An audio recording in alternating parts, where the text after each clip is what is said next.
them a talk about them a DJ daddy, but them not see nothing. They educate way. So come crowd of people while you listen to me. Every day we get a hustle from the SPG. They stop you anyway, take a damn liberty. Now the Labour Party, I try to help we. While the Tory a kick way out the country. The woman me attack at the iron lady. She get a little help from the NF party. Now the council a take a big liberty. Them a give black people the worst property. Like Nightingale and Kingsley say in a acne. Me no want figure end up in a bad property. They kill Colin Rushing at the place to okay. In a 81 them riot down a Brixton City. They don't a day fall fire destroy party. Me teaching you the roots and the reality. Right now we need a prophet like Marcus Garvey. The iron lady she no easy.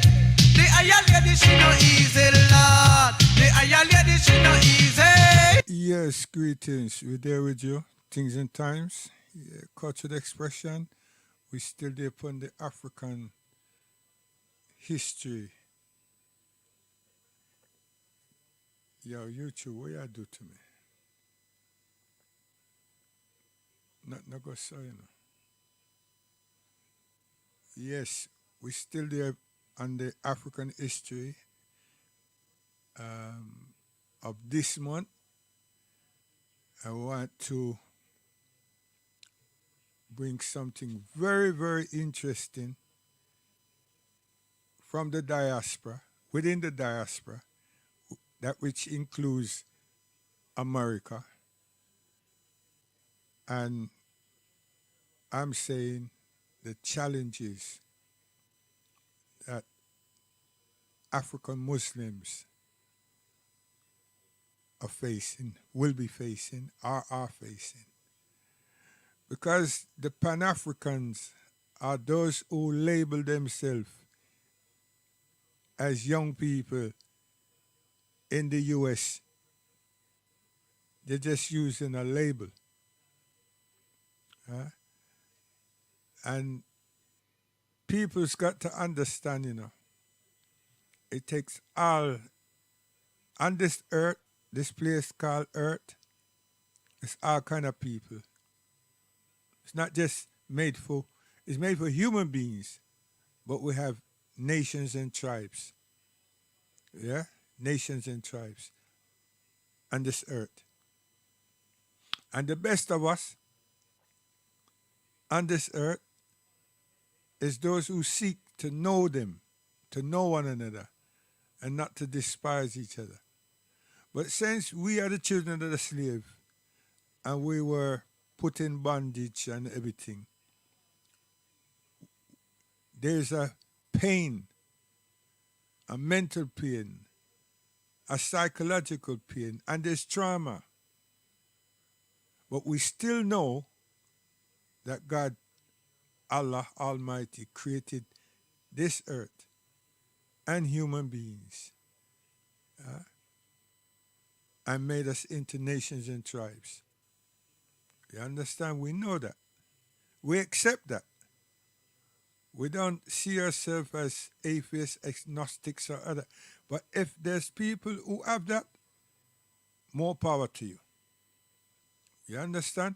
That's not going to make us dislike anyone or disrespect anyone, because we have work to do and we have life to live. You understand? And that's it.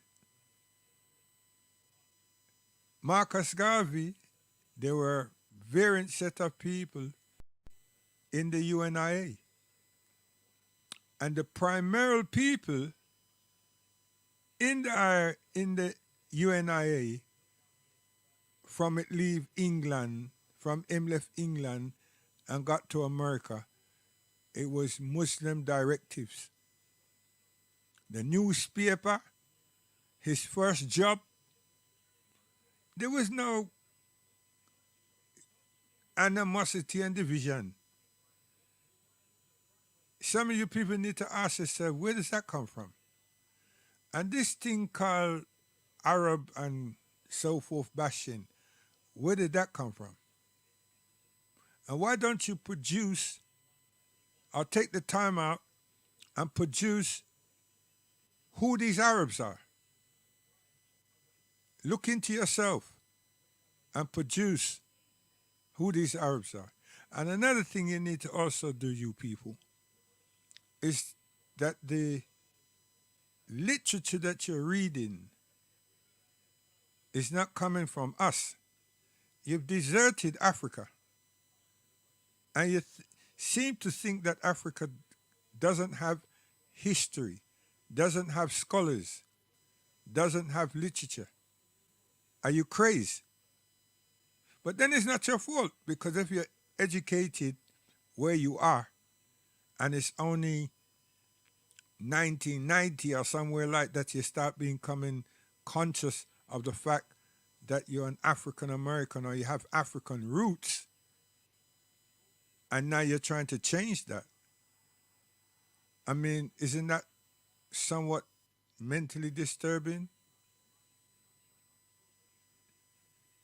And then you must look at the map, the original map before the Suez Canal, and you see that what you all are, what the world have been told is the Middle East and Saudi Arabia, it was all Africa. All Africa. And this racial conversations, our racial imaging, this never existed. This is when the European people came out of what was called the Dark Ages. Unfortunately, we helped that,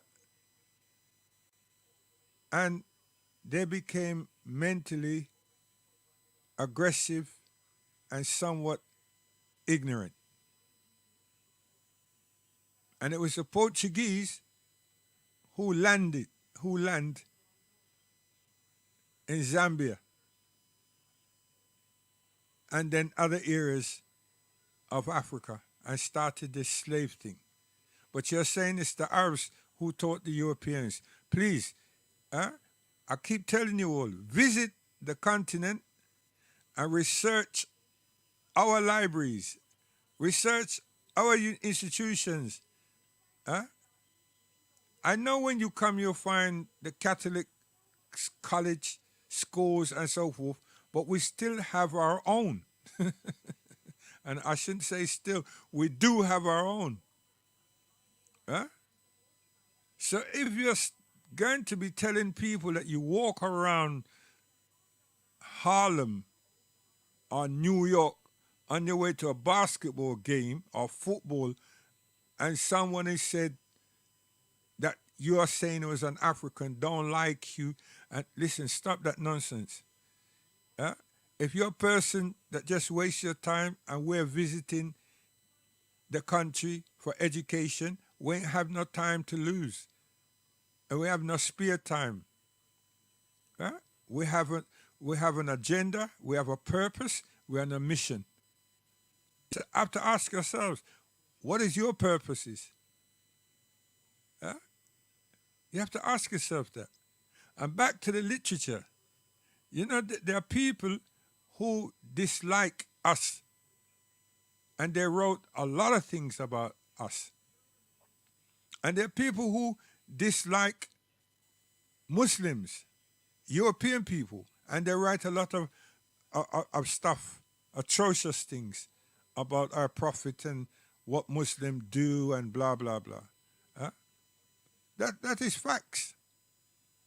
But what I'm going to present this evening is going to wake you all up. It's going to wake you all up. It should do. Even the argumentative sets of people. And that's another thing.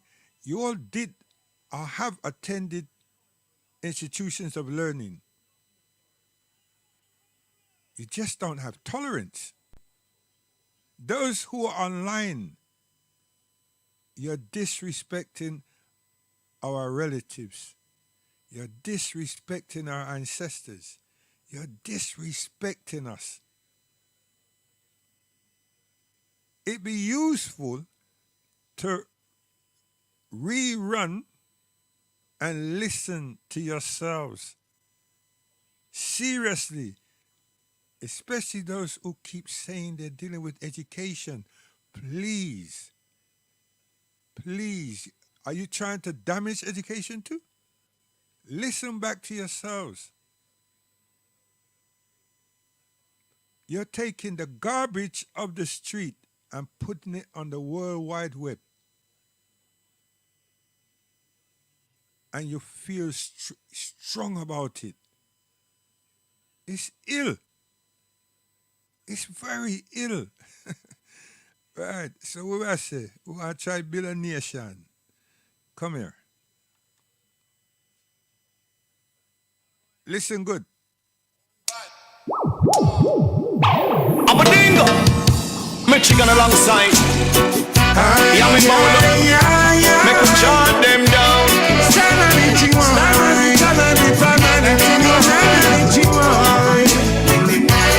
Nation will rise to crush the system. Too long the people are the victims. Revolution, poor people are chanting. So much youth bloodshed will rise to crush the system. Too long the people are the victims. Revolution, poor people are chanting. So much youth bloodshed.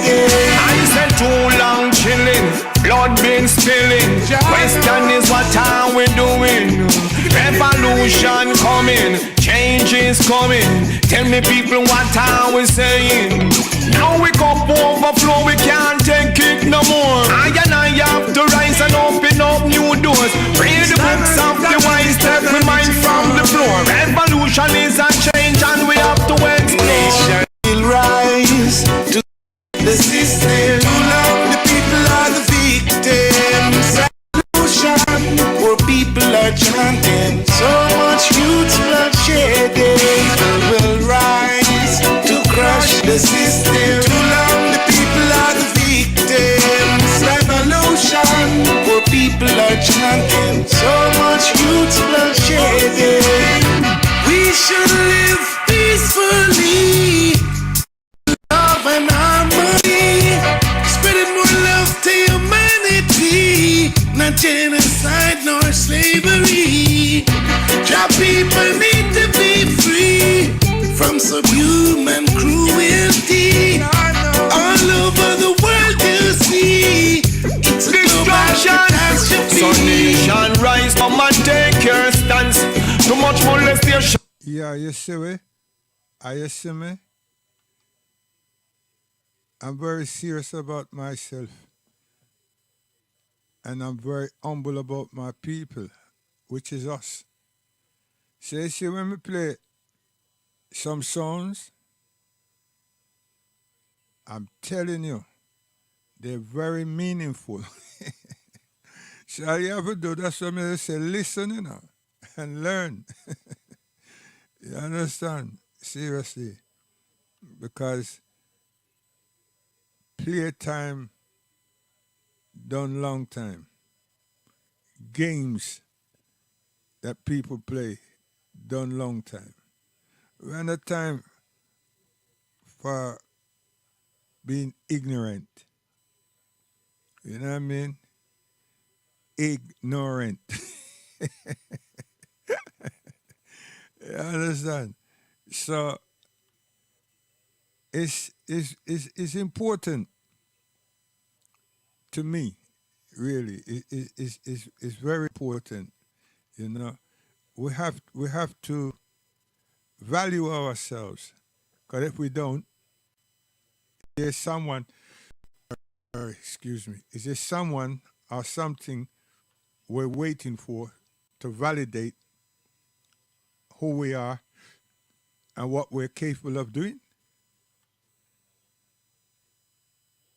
It's strange. It's strange.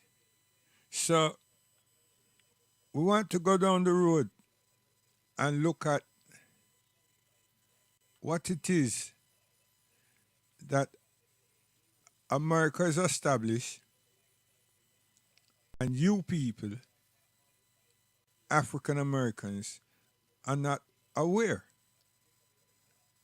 from the standpoint of where I'm saying the contributions from the Muslims in America over the years, and now the evolution that is definitely on the horizon, where our children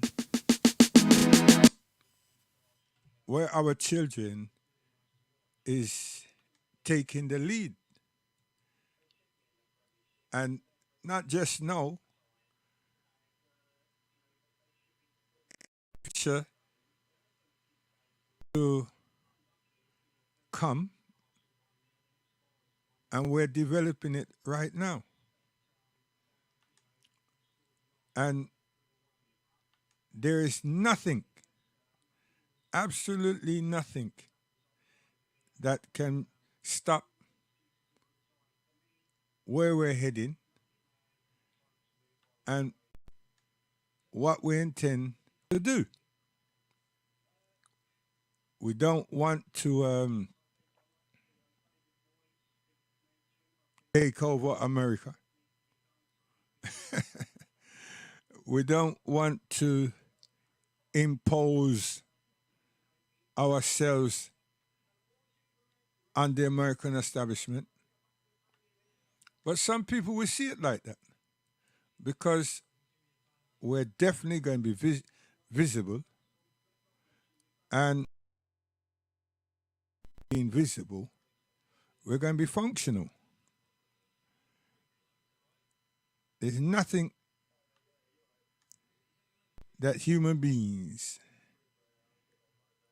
on this earth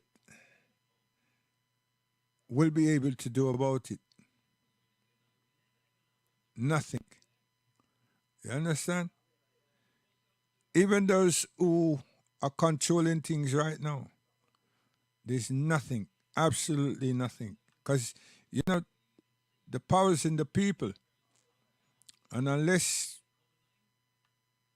you got rid of the people and make attempts to disturb the people or frighten the people, as is happening in Palestine, nothing will happen.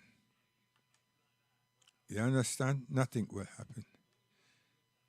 We will overcome all, our children will overcome all obstacles, but their politeness, you see, this is the thing that we want you to understand. Their politeness, and not just vigilance, but their politeness would be the ultimate, you know, would be the ultimate. So we want to bring this enlightenment to you all. Come in, my brother. Problematic. So Islam is a complete life, and that's what we want to understand, particularly for us in the West.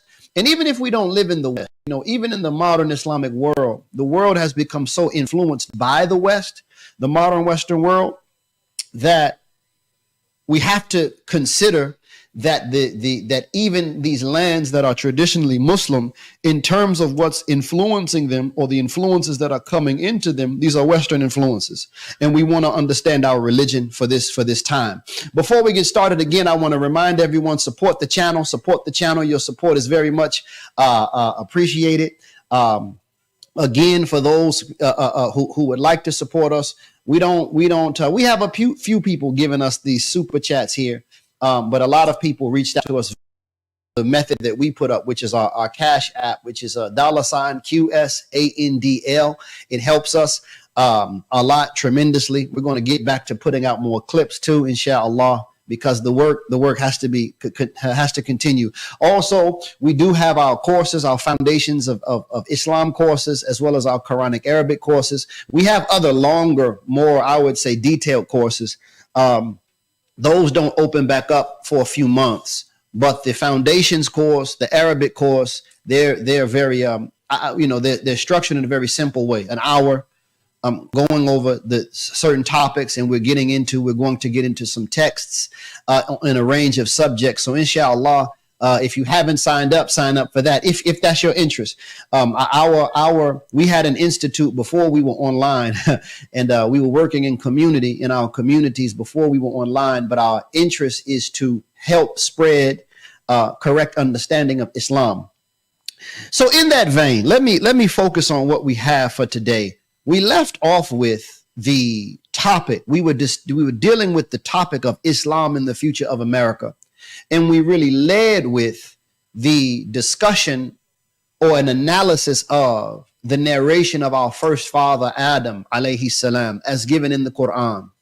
And we were looking at that particular narration in terms of its relevance for as a message, not only for the beginning of man in the world, but for the challenges that human beings will face in society for all time.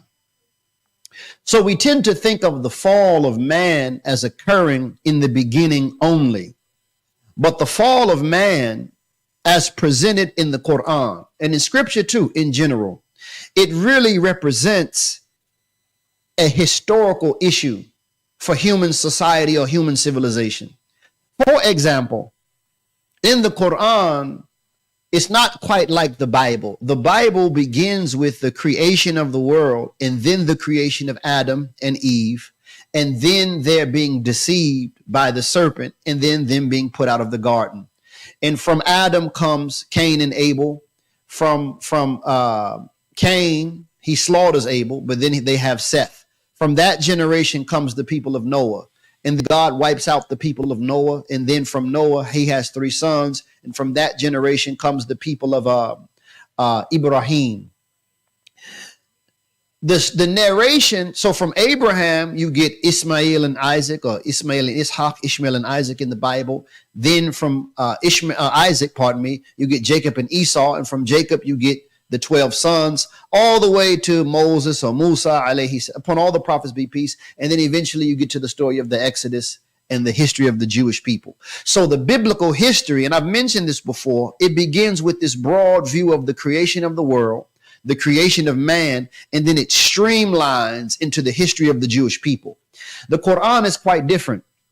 The Quran, after the first 29 verses, discussing the general state of the world in terms of believers, disbelievers, or the pious and righteous, the disbelievers and hypocrites, it goes directly to the story of Adam.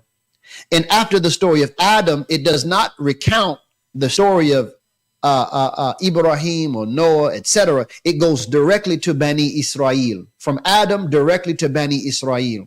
And one of the reasons for that is that the Quran is making very clear that these narrations are to be seen as much more than just history.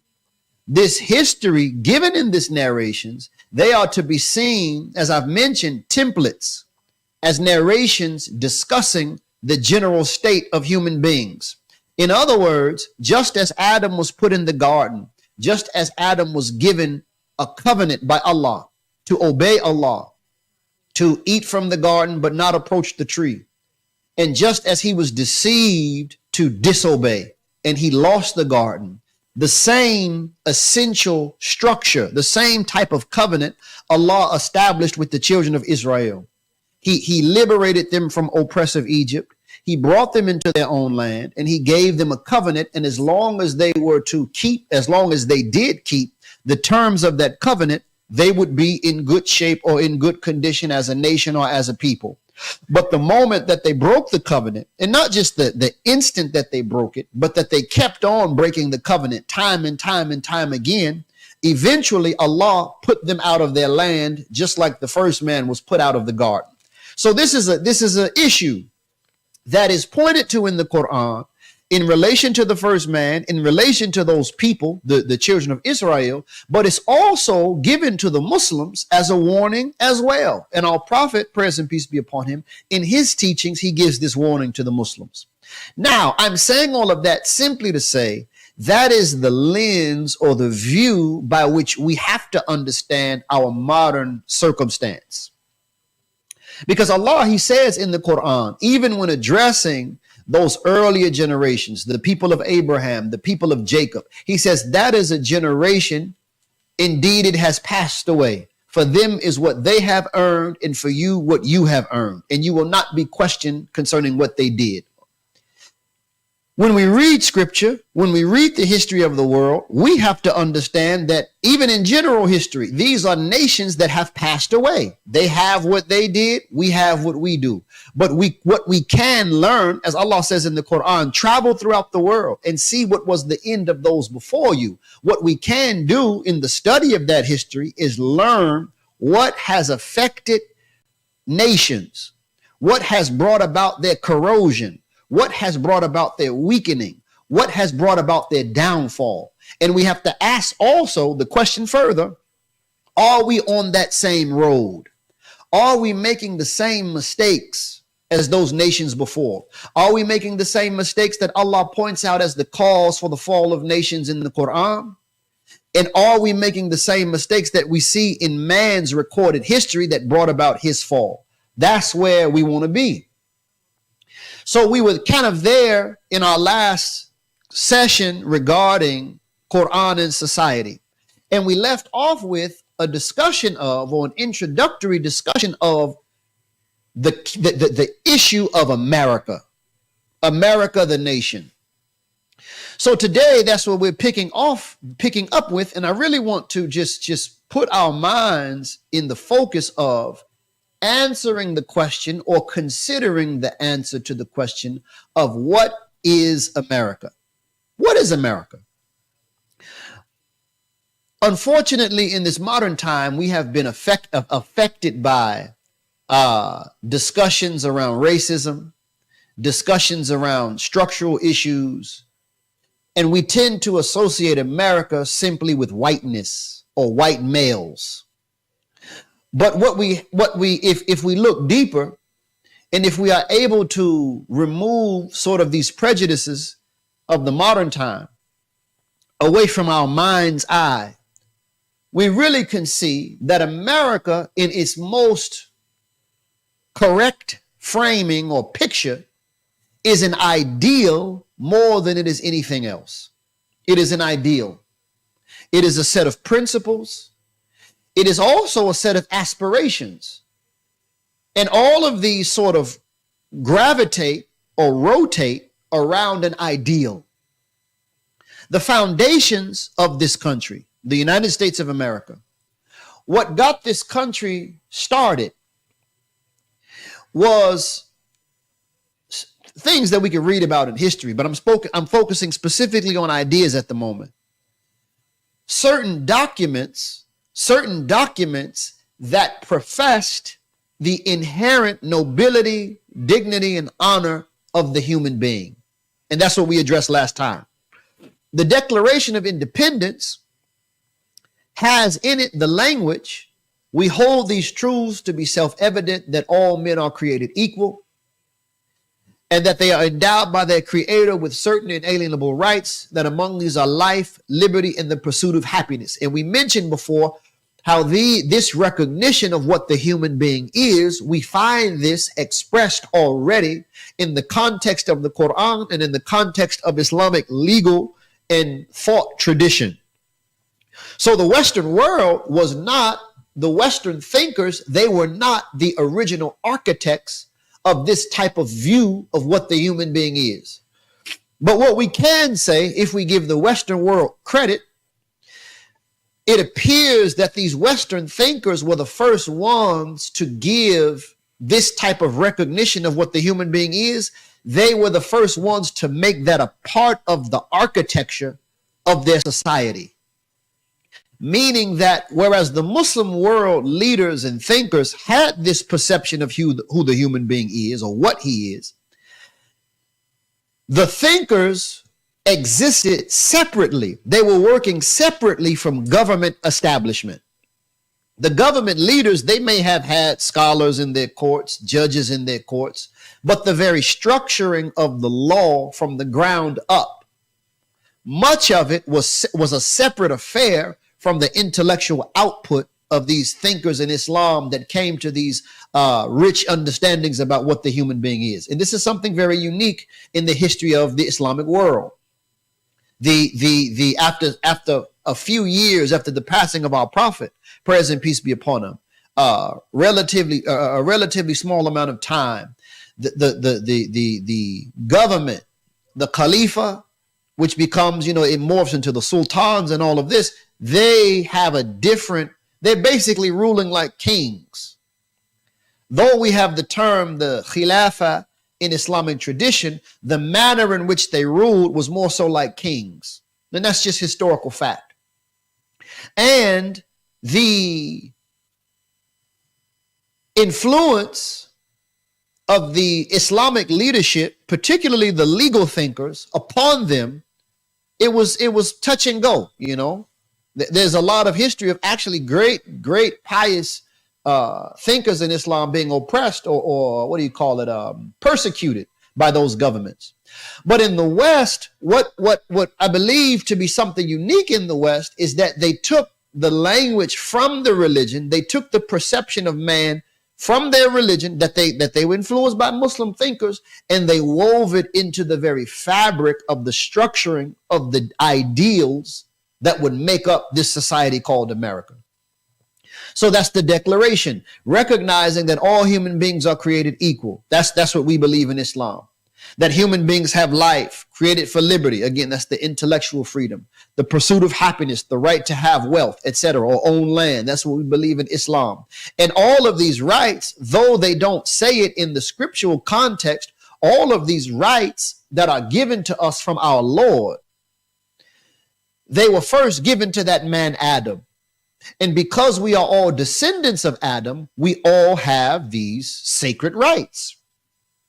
So what the Western, or really Western society in general, but American society in particular, what they really did was they took religious language and they translated it. They translated it into a new language, which is the language that we call secular political language. And then we have the Constitution. So that's the Declaration of Independence. But then we have the Constitution of the United States. In the Constitution of the United States, we have the Bill of Rights, first of which is the freedom of religion, freedom of speech, the right to bear arms, freedom of the press. I'm just going down the list. But all of these freedoms, these rights that we have and that government is not to interfere with, they are all based upon this recognition of the essential value and honor of the human being that is given to him, not by government, not by man, but given to him by God. So in essence, as an ideal, government in America is executing leadership upon respect for that which God created. In other words, government in its structure is supposed to safeguard, protect those things that God willed be protected and safeguarded. Man's freedoms, man's rights, and all of these things that we named. In other words, to bring it even more clearly now, the American political language really establishes that the government is to be a custodian, a guardian, protecting the sacred life, the valuable life that Allah created the human beings for. Because if the government is saying that we are guaranteed these rights, and if the government says that these rights are given to us by our Creator, and the government itself does not have the right to infringe upon these things, but on the contrary, protect these things, then the government, in its language at least, is establishing that it is charged with the responsibility of protecting that which Allah has made sacred, or God made sacred, or the Creator in their language. Now, let me stop to make it very clear. I am a child of African-American parents, my grandparents, great-grandparents. I am from the African-American experience. I know that this was the ideal in the language, but this was not the reality, especially for us. And I have stories from my family, and I'm sure many other African-Americans have stories from their families. And I'm sure that others who come here from other parts of the world have stories as well. where we all can attest to the fact that these ideals were not necessarily lived up to. So I'm saying that to make clear that we're not painting a rosy picture as if America historically or today is heaven on earth. But we are seeking to give a proper analysis on what the language claims. Now, one of the things that the United States of America as a political idea, one of the things that it does not do, it does not legislate religion. There is a separation between church and state. There is no official religion of the United States of America. But it's also recognized that the founding fathers and the original peoples that made up this land, I'm not talking about the Native Americans, I'm talking about the original people that came from Europe, who are the dominant population here in this new political structure, this new world that they were forming. It was understood by tradition that these were Christian people. There may have been deists among them, Masons, Freemasons, etc. But when they go to their books of wisdom, they're going to the Bible. They're going to the Quran too, but they're going to the Bible. And the general population of people who make up the citizenry, they are Christians. That's important to understand because this nation, with all of its rights and all of its political structuring, it is essentially a democratic republic. It's not really a democracy in the sense of the rule of all the people, majority rule. No, it is a representative democracy or a democratic republic where we elect officials to represent our interests. So we elect individuals to represent the interests of the broader group. The few represent the many, and we elect them. And if they don't perform how they're supposed to perform, we vote them out. And any one of us, at least ideally, can qualify to run. But at the basis of this structuring is the notion that the government itself would not be the supreme authority for the land. And this is very important. This has almost been forgotten today. But when we read those ancient documents or those elder documents about how this nation is supposed to function, it was assumed that the citizenry would produce leadership. The government primarily was to protect the people, ensure the rights of the people, protect us from outside invaders, but in large part, the day-to-day functioning of the society was to be in the hands of the common people. And the common people were, at that time, majority Christian. Therefore, there were other institutions that were seen as being of immense importance as it pertains to keeping the society in good shape, in good condition. In other words, it's a very recent phenomenon for the citizens of this nation to look to the government to solve problems. Problems of crime, problems of poverty, problems of housing, problems of this, problems of that. No, originally that was not in the hands of the government. The government taxed, they enforced certain rights, they protected rights. If you needed to go to court, you know, that's the judicial branch. They protected rights. They had the army, the military to protect our borders, etc. But in terms of our town and our city, etc., these local our local environment was to be in the hand of local institutions. And the people who were the leaders of this nation, informing this language upon the basis of this philosophy, they were of the view that the institution of family, husband, wife, child, grandparents, aunts, cousins, etc., this was an essential institution for the health and well-being of the society. Healthy citizens come from healthy families. And families at that time, I repeat, in large part were influenced by Christianity and church life. People went to church on Sundays. People believed in a God, and the church gave a certain moral code telling the people what was right and what was wrong, what was correct and incorrect as it relates to behavior. And there were just traditions that people from parts of the world, predominantly Christian, they had their traditions. So you respected your elders. Young children didn't talk back. Women covered their bodies. Men covered their bodies. You didn't walk around naked. You didn't have sex outside of marriage. In general, you were what we would call today a morally decent and upright person. You told the truth. You gave an honest day's work. Hard work has certain consequences, so on and so forth. So family, church, and other what they would call community organizations. Like a community organization today, though I don't know if it's as popular as like the Boy Scouts. The Boy Scouts would be considered a community organization. Or like in the black community, they have 100 black men. You know, they go to high schools, they do community outreach. These are community organizations.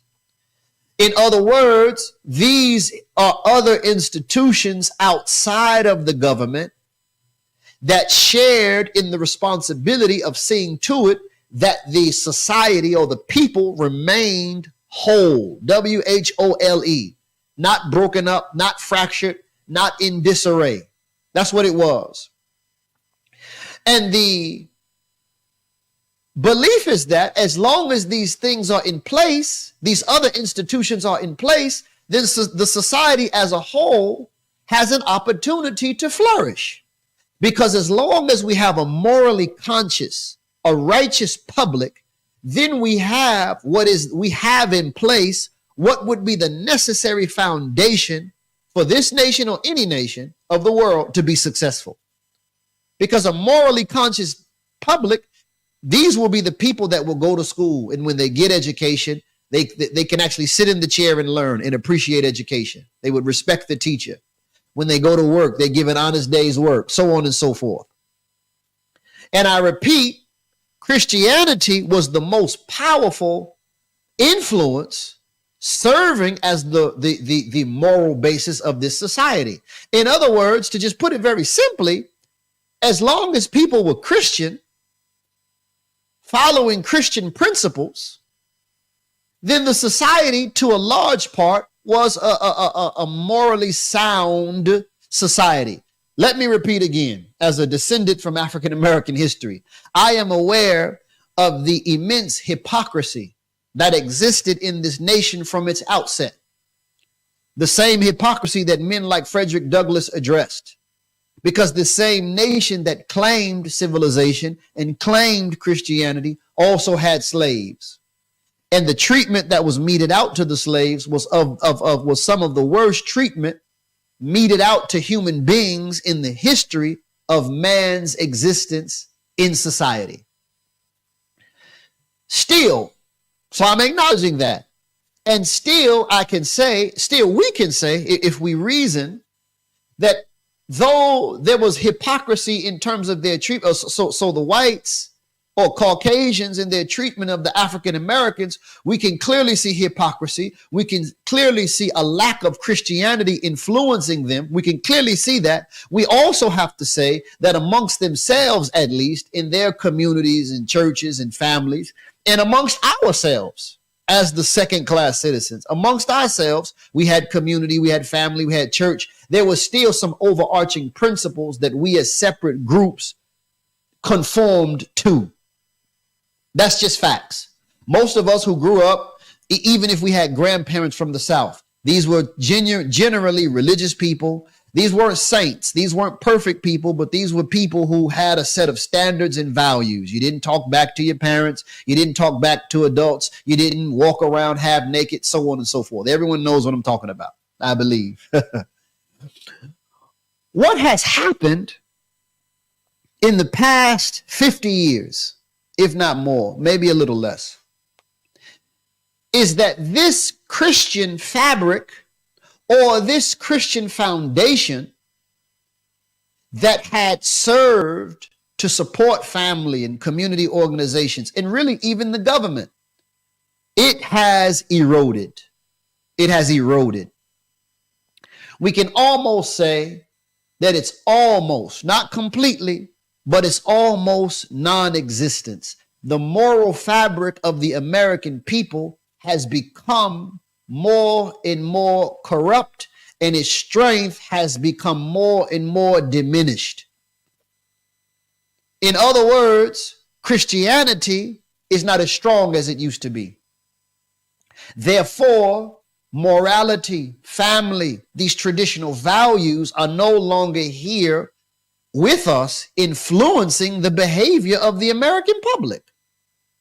And the number one culprit that we can point to as being the dominant influence over the behavior of the people today is popular culture. The average young person today knows more lyrics of songs and rap, in songs, just songs in general, than they do verses of the Bible. There was a time when children went to school and they had to read Bible, and they knew verses of the Bible, and verses of the Bible would dictate how they behaved. Today, that's no longer the case. Even in Black history today, our young people know more rap lyrics than they do the words of a Frederick Douglass or a Dr. King, etc. So this is not even connected to the statistics that have shown from the baby boomer generation to Generation X to millennials to Generation Z, as they call it, how church attendance has gone down, belief in God has gone down, traditional values have gone down. Even these original questions like, what is a man? What is a woman? Can you love whoever you want to? There's a consistent trend showing generation after generation the perspective of the American public from the elder to the younger is changing, altering. So what can we say? We have to come to the conclusion that the church establishment, the influence of Christianity, is no more effective in America. It has failed. It is no more effective. It has failed. And this is I'm not interested. You know, we're Muslims, so I'm a Muslim. So we have our differences with Christianity. But I'm not saying what I'm saying at the moment in a celebratory spirit. And I'm not saying what I'm saying at the moment in a theological posture. I'm not making the case that the problem is the Trinitarian doctrine. I'm not saying that, though there's a connection there. I'm not making that case at the moment. I am saying, just in simple terms, it is clear if this society was built by people primarily who were Christians at the outset, and the majority of the American public today, if we could trace their own family lifeline in the history of their time in America, at least they were Christian people, we would have to say that the church and the Christian religion no longer holds them. It no longer keeps them in check. It no longer dictates what is right and wrong for them. It no longer dictates its morality. And I do believe, and I believe this can be proven, it's not only popular culture that has been affecting the public, but we have to also conclude that the church itself has accommodated too much immorality. The church has allowed it. They have allowed it. I'll just go again to the Black church. The Black church is no longer the church of figures like Dr. King. The Black church is no longer the house of men like Howard Thurman, men of deep thought and devotion to God. The Black church today is primarily a house of entertainment. And the preacher is hanging out with rappers. If he's a popular preacher, he's hanging out with rappers. He's at their parties. He's not correcting their lyrics. He's not correcting their behavior. He's not correcting what they're doing in the rap videos. He's hanging out with them. And even to keep their congregations happy, they have Christian rappers and Christian R&B singers. And the women who sing in the church nowadays, these popular church women singers, they dress just like the people who are not in the church. And the men of the church, they dress just like them. And they come from this secularized perception of Jesus Christ and the teachings of the Bible and this understanding of God. God's love is so vast, it doesn't matter if I'm a sinner. He loves me anyway. I'm covered by the blood. So they have rationalized away the principles that are supposed to constitute Christian life. That's the dominant church in America. I was speaking about the black church, but that's true for most of them in America. And then we have very serious problems, for example, with the Catholic Church. We know the problems of the Catholic Church. The immorality of church leaders, their mistreatment and abuse of young children, and the failure of the leadership of the church to show that it cares more about the common people than it does its own clergy. So they have gone on record defending the clergy or covering up these grotesque crimes of the clergy and not calling them to justice. So the people get mistreated. And we're in a time where this type of information is public. This stuff is getting leaked out. It has hurt. So the spirit of the public is such that they don't even trust the church establishment anymore. We still have some church people, but I'm speaking about the dominant ethos of America. And what has really come about? Popular culture, if we really understand what popular culture is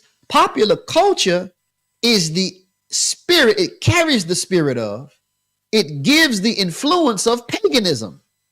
So most of these people, they'll say, well, I'm Christian. My family's Christian. I go to church on Easter. But in their thinking, in their behavior, in their dress, in their sensitivities, in essence, they are pagans. They have been reduced back to paganism. And mind you, I cited earlier the fall of Adam and its connection to the children of Israel being put out of their land. In the time of the children of Israel, the great crime that they were guilty of more than anything, or one of the greatest crimes they were guilty of, was the crime of chasing after the gods of the societies that they were amongst. The one God that we call Allah in Islam, he was to be their God, and they were to be following his law. And as long as they were following his law, he would be blessing them. But when they would chase or go after the gods of the pagan nations surrounding them, God would take the covenant, punish them. Dear brothers and sisters, this is what has happened to American society. The church is a part of the culture. The Christian public is no longer Christian, they're pagan. And what has happened? What has happened? What is the resulting effect?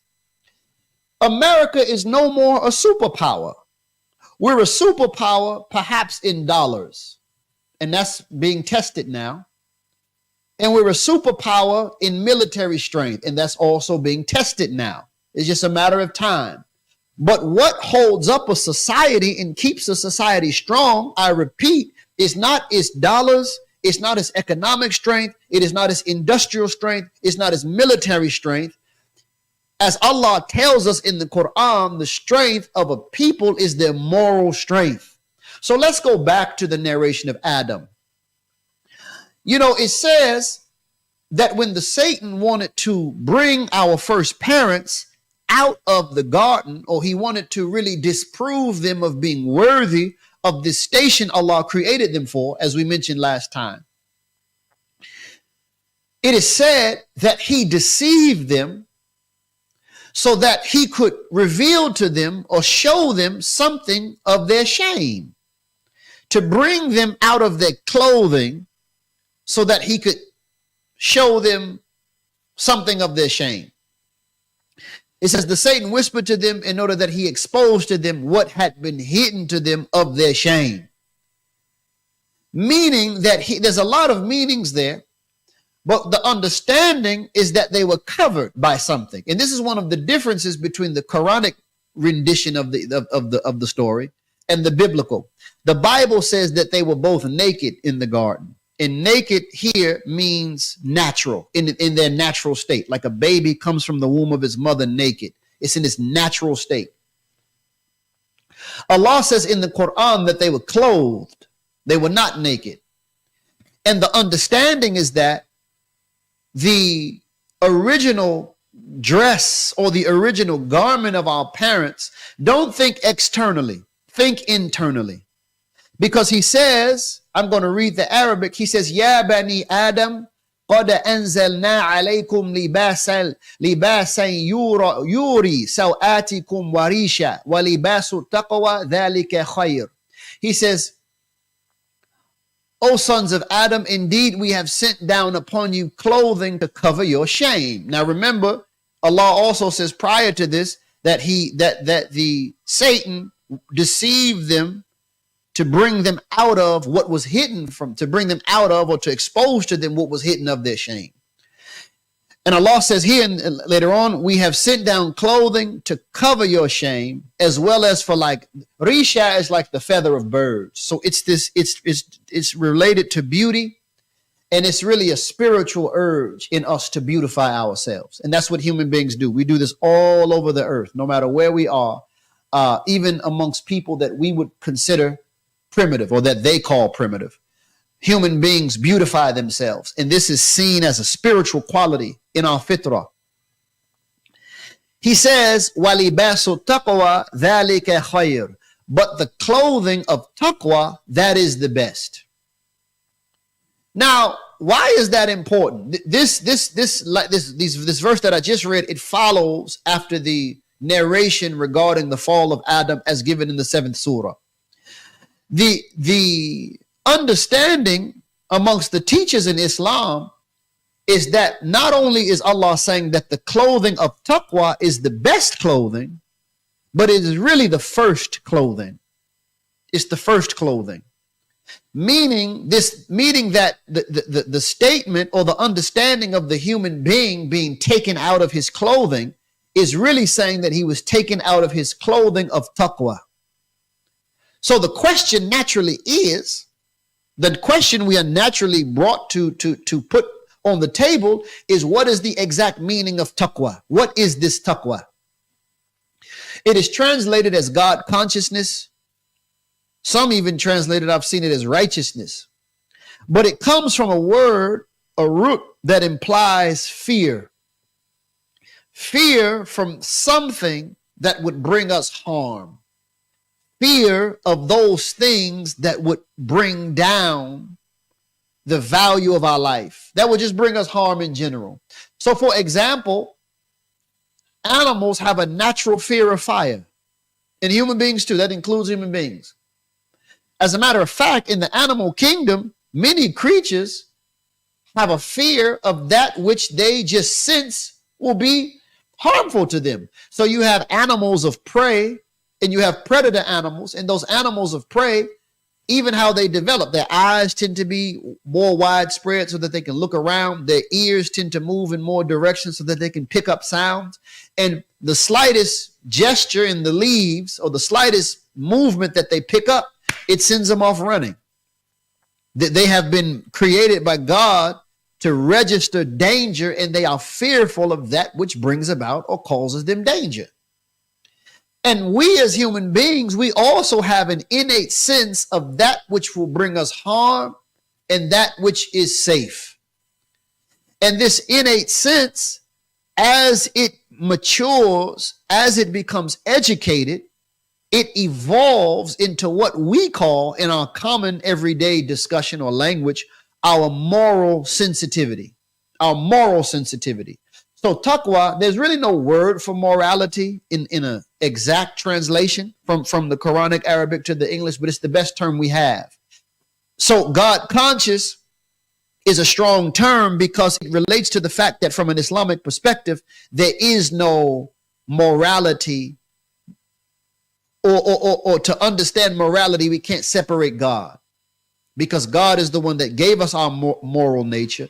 And then after Allah reveals our moral nature and our moral sensitivities, bring us to want to obey that which he commands of us and avoid that which he obey what he commands us to do and avoid that which he commands us not to do. that comes from this taqwa, this moral sensitivity. Morality meaning the sense of what's right and what's wrong. And Allah, he tells us in the Quran, what are we to have this moral awareness of? What are we to have this reverence for? What are we to have this sacred regard, this sacred respect for? He says in the Quran, have taqwa for Allah. Have this sacred respect.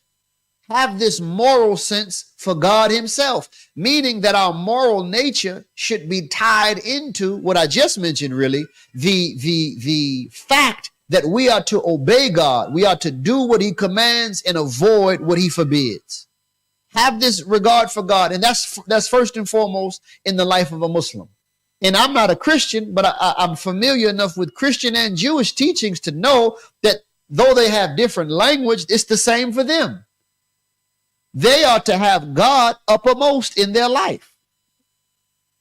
The next thing Allah tells us to have taqwa for in the Quran, he says, have taqwa for family. The word given in the Quran is arham, wombs, or that they translate it sometimes, they understand it as the ties of relationship.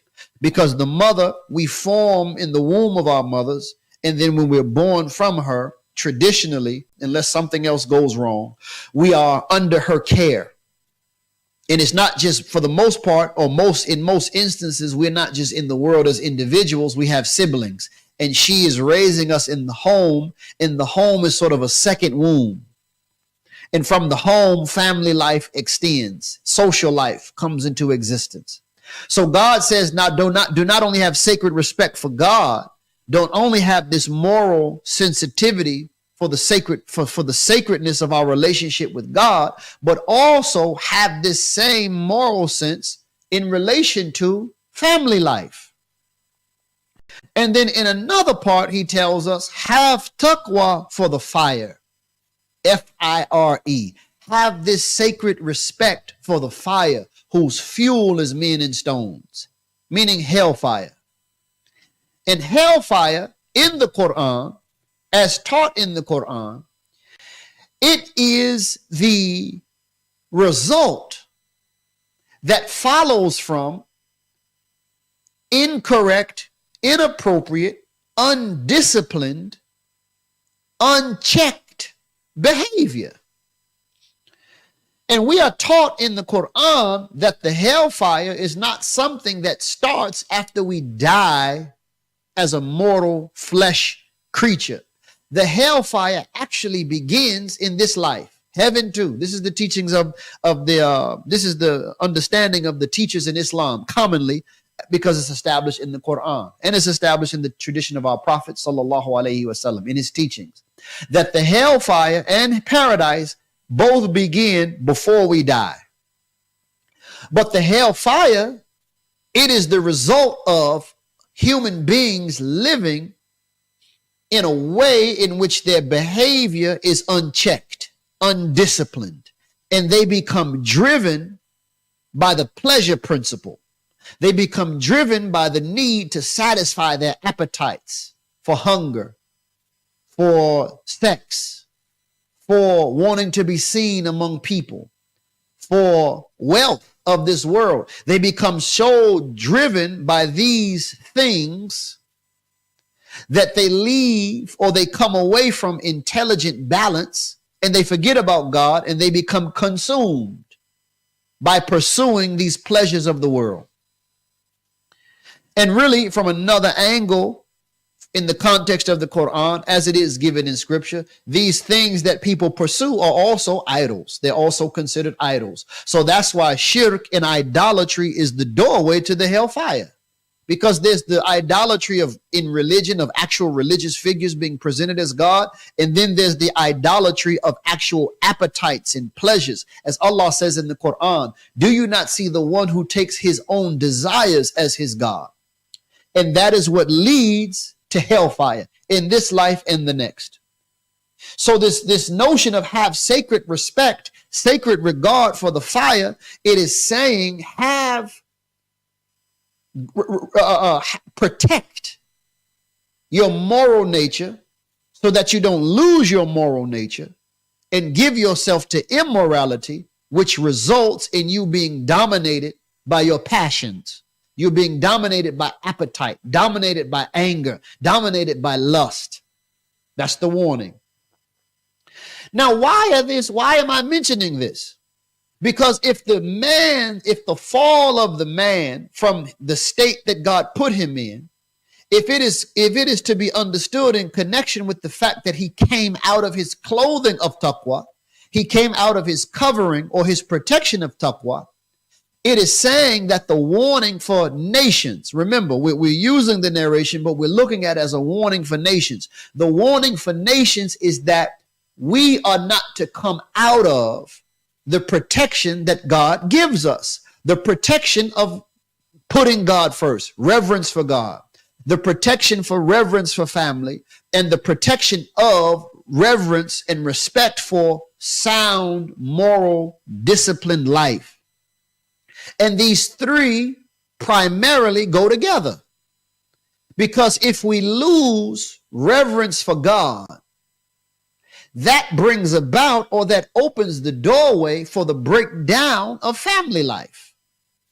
Or another way to put it, if we lose reverence for God, that opens the door for the breakdown of moral behavior.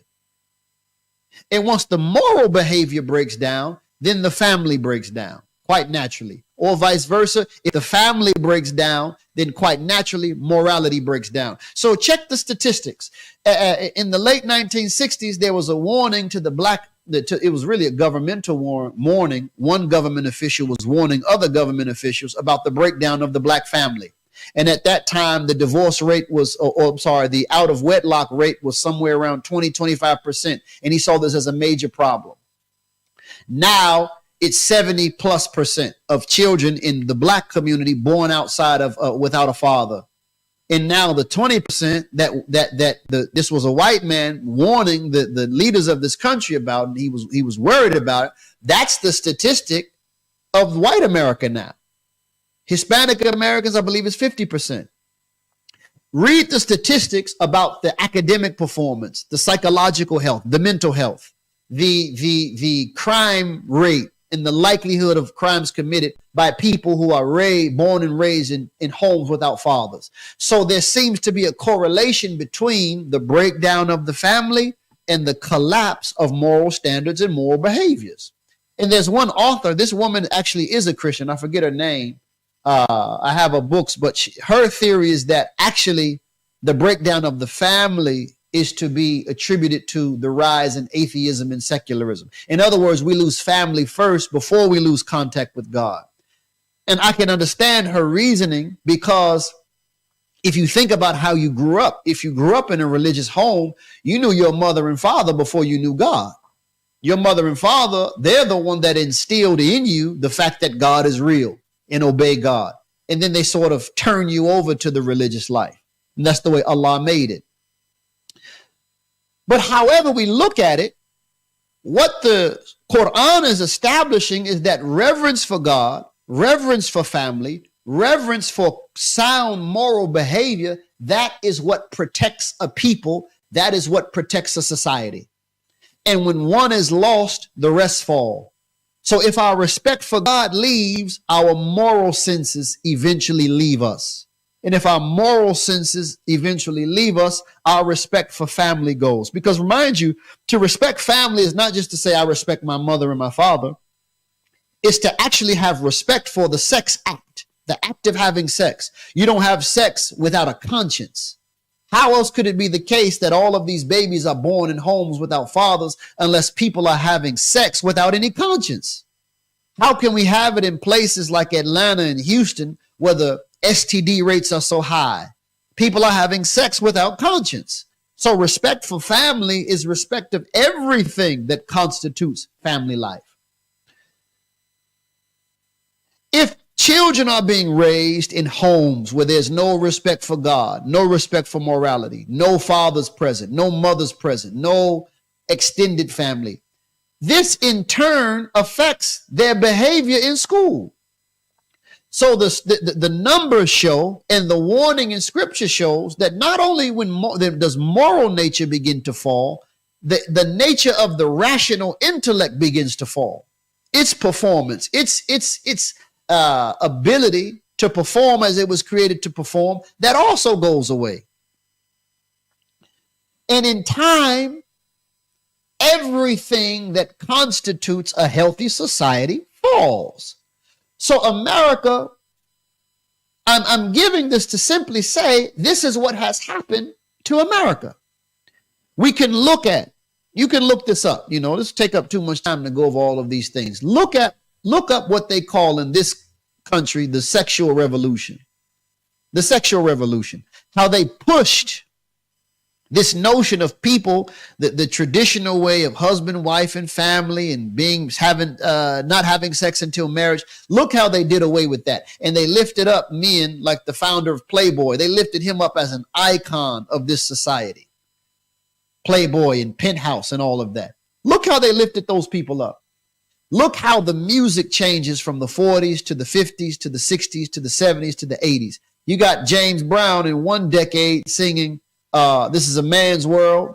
It'll be nothing without a woman or a girl. And fast forward a few years, he's singing Sex Machine.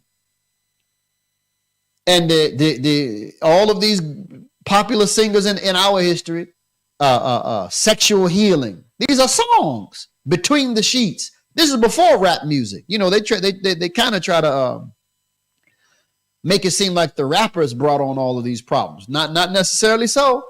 These rappers, they were conceived in their mother's bodies when their parents were listening to Sex Machine and Sexual Healing and all of that mess. So look at how the music has changed. Look how the dress has changed. When my grandmother was young, if you dressed certain ways, they thought this is what they told me. They thought it was automatically assumed you were a prostitute if you dressed certain ways in the public. But now it's common. My wife and I were driving down the street in Atlanta, coming from Whole Foods. We saw two African-American women literally in thongs in a net. They were virtually naked.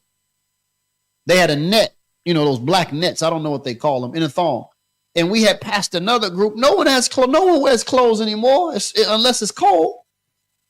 So at least in this town, the environment forces them to cover. But as soon as it gets warm, everything comes out. So what has happened? Look around. Look at the mental health statistics. Look at the mental health statistics. Look at how, like I just watched a news report again. This is locally in Atlanta. A son murders his own father. I was in Philadelphia for the Eid celebration about a week before. Another son had murdered his father.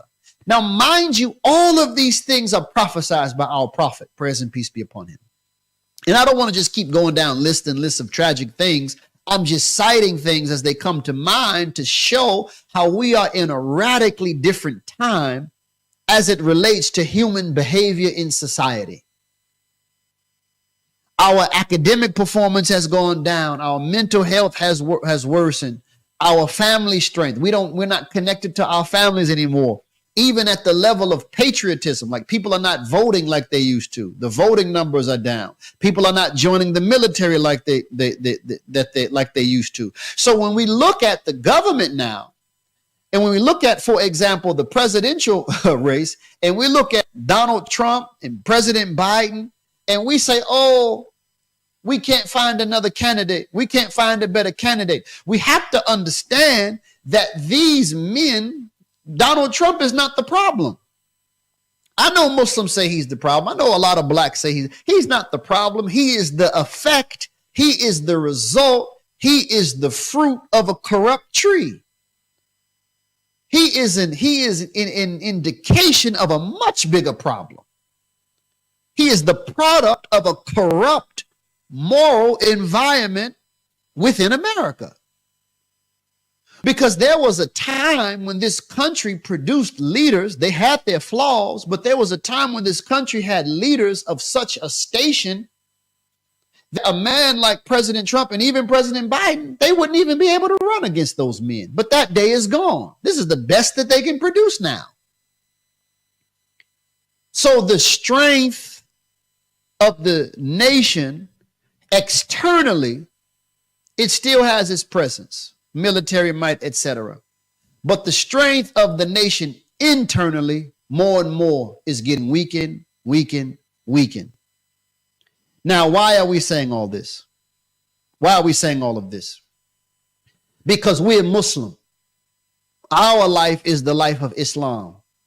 And if we are going to be living here, if we are going to establish our life here, we know what the climate, the moral climate, the social climate demands of us as Muslims establishing Muslim life here in America.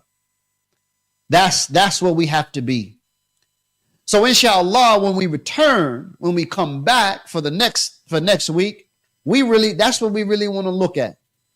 We want to look at how Christianity and the Christians no longer are in the lead, in the vanguard of promoting moral excellence, moral obedience, etc. We have a job to do, dear Muslims. We have always been a people of mission. We have always been a people of calling people to the path of al-Islam. It started with Muhammad the Prophet sallallahu alaihi wasallam. It never stops. It never stops. We have to be on that job today, and that's what we want to be, inshallah. So we thank you all.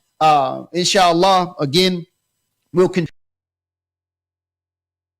We hope this Wednesday for our Quran study session. Hit the subscribe button, inshallah. We want you to, if you can, please support the channel, $QSANDL. I pray everyone have. Salam alaikum. Yes, so part one, now we want to show those people who keep reading the evangelists, the Orientalists, and all these people that have been writing about us, allegedly, and calling us a lot of profound names, and so on. And this young person have gone into Africa, you see, and research our kingdoms. There's so much you all need to do, but your prejudice and your idiotic mannerisms is prohibiting you all from truth.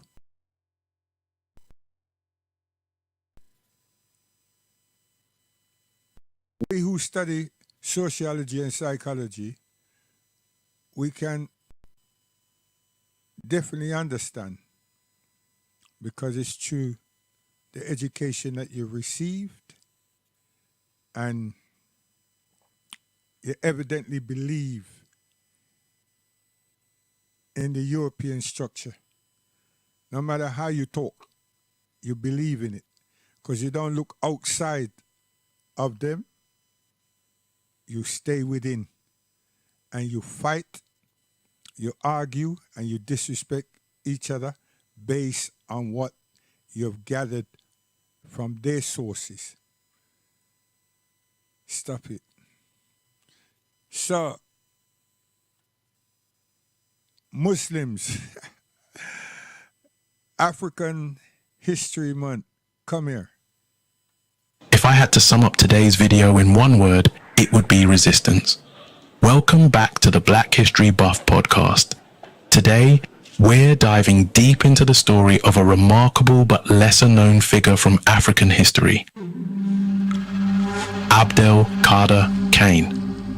He was one of the first African leaders to take a stand against the transatlantic slave trade.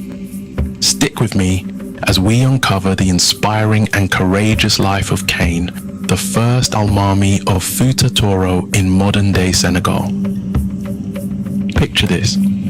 It's the late 18th century in West Africa, a time when European powers, particularly the French, are expanding their influence, pushing deeper into African territories to fuel the transatlantic slave trade.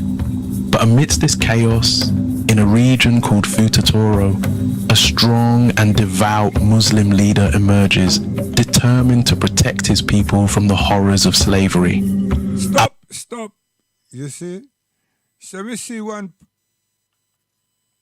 group want to say, and not that they were wrong, let me get it right, but they want to say that somehow we at home, our ancestors at home, didn't put up a resistance. Yeah, we did, man. But because you're still reading from European sources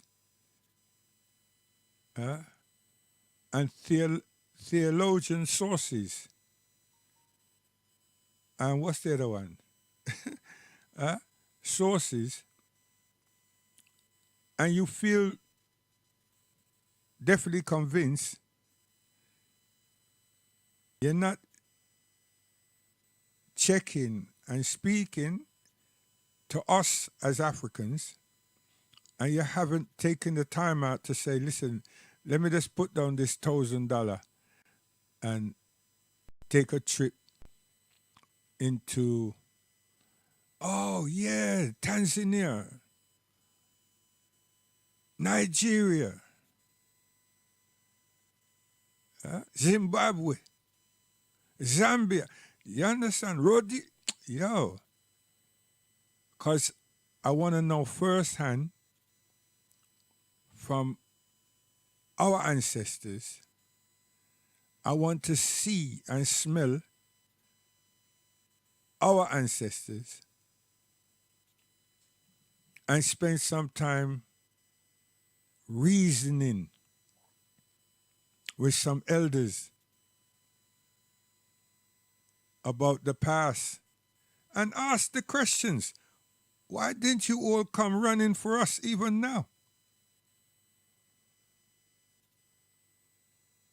And then say to them, someone with my features, bone structure and everything, where do you think that my parents could have come from? What region? See, you're not interested. Google alike and all these other things. On one channel, I said to one brother that he should research Cambridge texts and you'll find some truth. Because a lot of students and researchers and archaeologists and different peoples from Cambridge University spent more than 10 years on the continent. And they've actually written what they've seen. And there's vast amount of photos, even though they're in black and white, obviously. Because we're talking around the 30s, 40s, and 50s, 60s. But I think the program finished somewhere in the 70s of that particular unit. I think he thought I was joking. And I said Cambridge texts.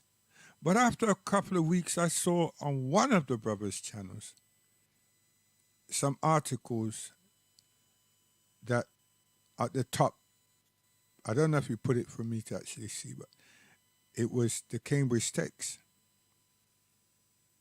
Now, if they're waiting for the sources on the internet, that is somebody who had that and put that there.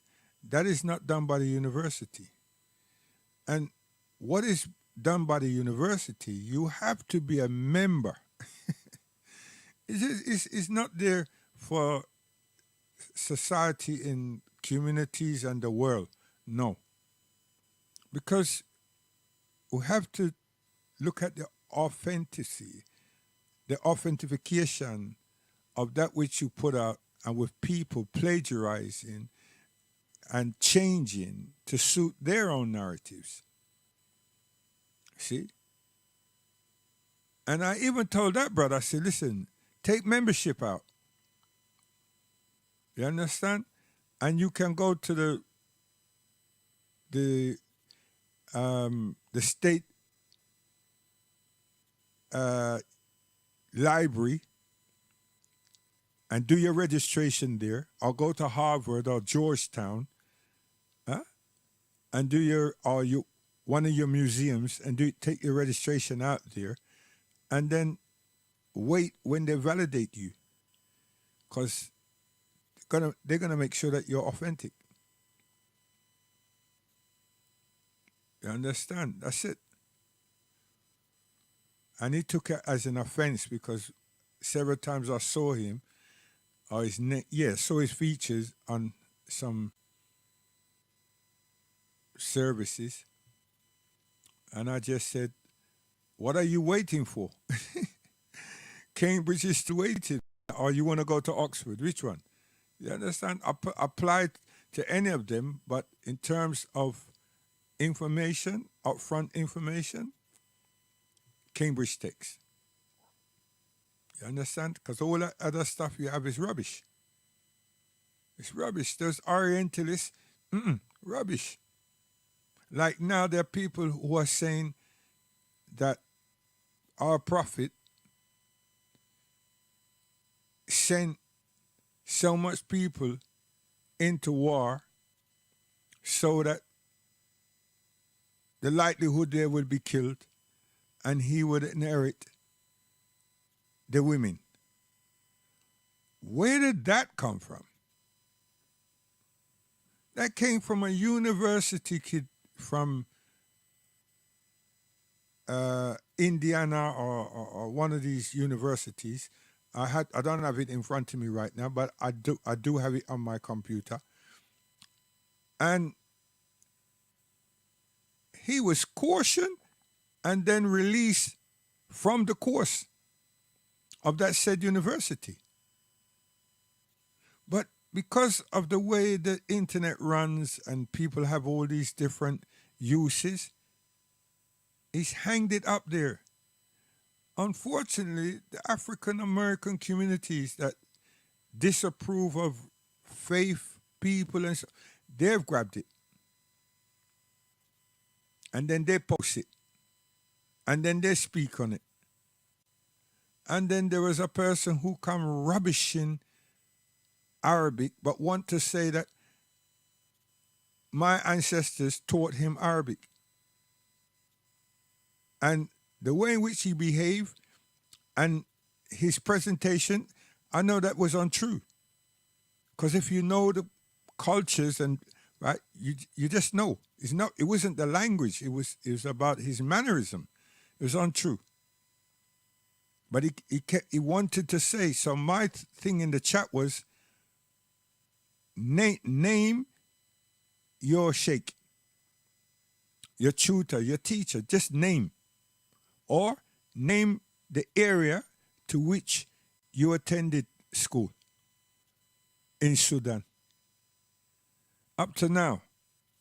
And when I was persistent and keep tapping that in, the person left the panel. He left it. He hasn't come back. This is about 9 months now. He hasn't come back. And the good that he was doing, and the person who wanted to bash Muslims was saying, see. But my thing was, see what did he just say? Clarify what you just said. Give us the English of what you just said. Because it came just like this mumbling of preachers saying they're speaking in tongue. Now you want to ask them, where that sound that you're uttering, where did that come from? Where did you learn that? How did that come about? And they want to tell you that's spiritual. It's something that just happens spontaneously. Okay, it can happen. Now I'm saying, give me the solution. They say, what's that? What was it that you were to transmit? After you done do that, what is it that you're transmitting to us who are present? Now that stuck. Because we're not dumb. You understand? We've come of age.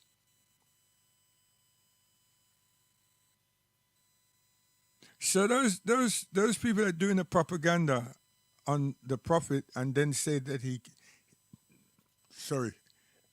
that he actually killed, in some cases he killed so much men himself, or with others, I don't know. And then he inherited all these women. Really?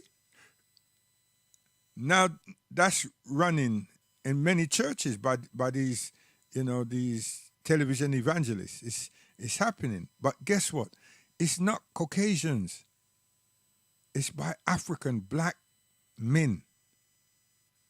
Black men is styling that. So we know that is some problem they're having, losing their congregation, and now they want to create a Muslim wicket. But they're going to lose more because it is not us. It is what they put out that will come back and bite them. It's so wrong, so evil, so much of untruth. Huh? There was one church that the minister was doing his thing, and a lot of the congregation left. Because a lot of their families are Muslims. And many of them were raised themselves as Muslims. But they go where the fame and fortune seem to be. A person whose name is Hafsa becomes David and Peter and Michael. Right? Then you got our brothers and sisters who come to Europe and these places and change their name to becomes feeling that they'll be accepted within society. They change the name to the registration office. They don't do some dodgy little nonsense. And they would attend a church for a month or 2 or 3 in that community, feeling that all these measures that they've taken would make them be acceptable by the people, already feeling or looking at themselves in a negative light. But it's the information that they were given about Americans or some Europeans and so forth, and they take these stunts. And it's so wrong. So wrong. And the way some of these channel people behaves, it makes it for them right. Because it's some idiotic behavior that is being exemplified. So may we see ourselves much better, and those who know what's right, do right. Those who are not too sure, lay back and seek advice from elders. Reason with elders. If you're 30, 40, and you're trying to understand something, and you're gonna go to your next friend who's 30, 40, you can only have a conversation. That person can't tell you what you want to know because, you're all in the same generation. He may have read such and such, that's cool. But you want some experience? Huh? Have a word with your father. Have a word with your mother. If your grandparents are still with us, Have a word with them. Don't take them through the hula hoops. Just be plain blunt. And then have some patience. Have some patience. So when they start telling you about picking cotton and cutting cane, have some patience. And the fact that they knew their names, but they weren't allowed to be called by them, and they weren't allowed to use them, so they were called Matilda, a woman. But you have to be patient and have some tolerance and respect for them. And you'll learn. Then raise your $1,000, whatever it is, and travel to the continent with the intention to learn, to make inquiries. Yes. What's wrong about that? Embrace who looks like you and ask 1,000 questions, or 1,000,000 if you want.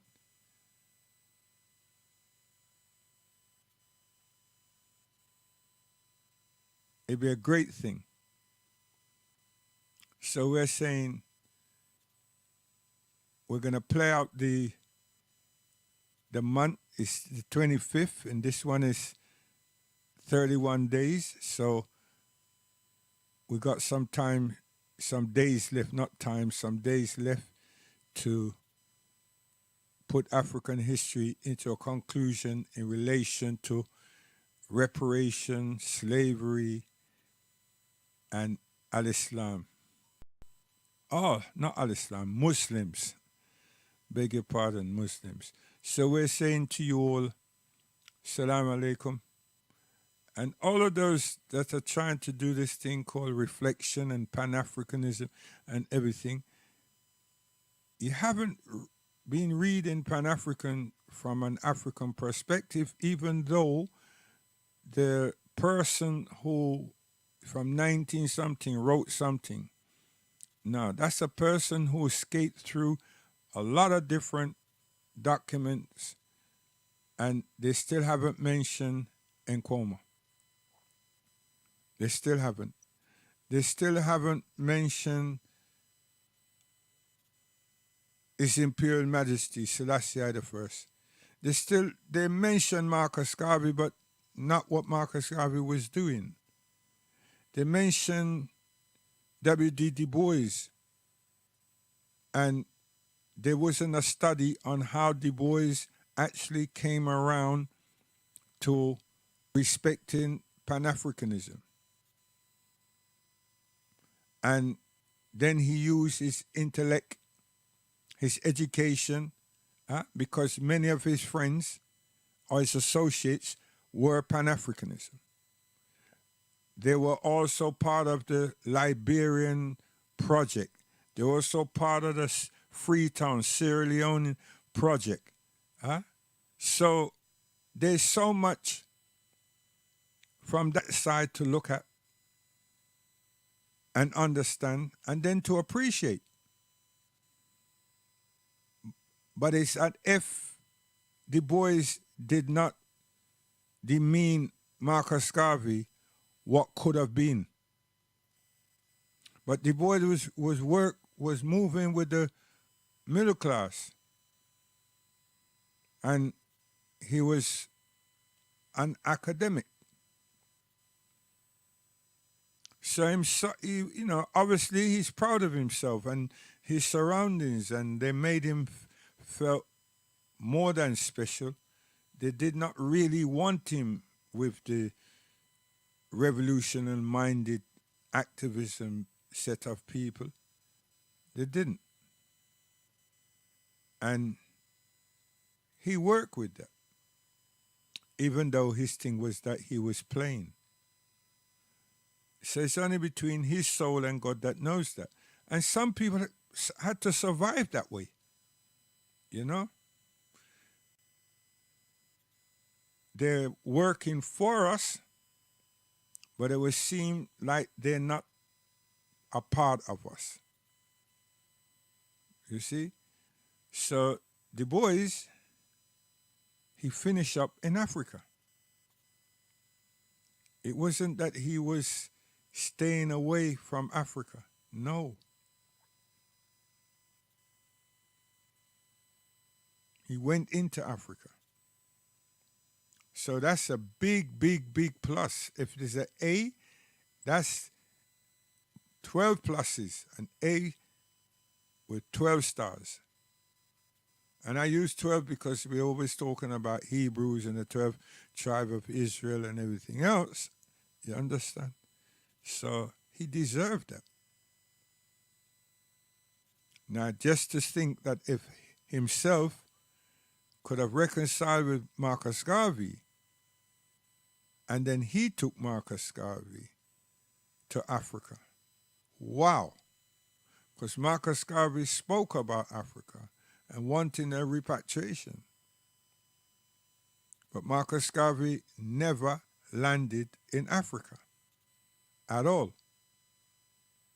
And we're not even sure if Marcus Garvey had any contact beside the brothers who had the newspapers and the Africans who left England and went to America with him and went to America to join him. You see how I put that? You understand? And even those who he met, they were attracted to him of African, full-blooded African origins and so on. So we don't know.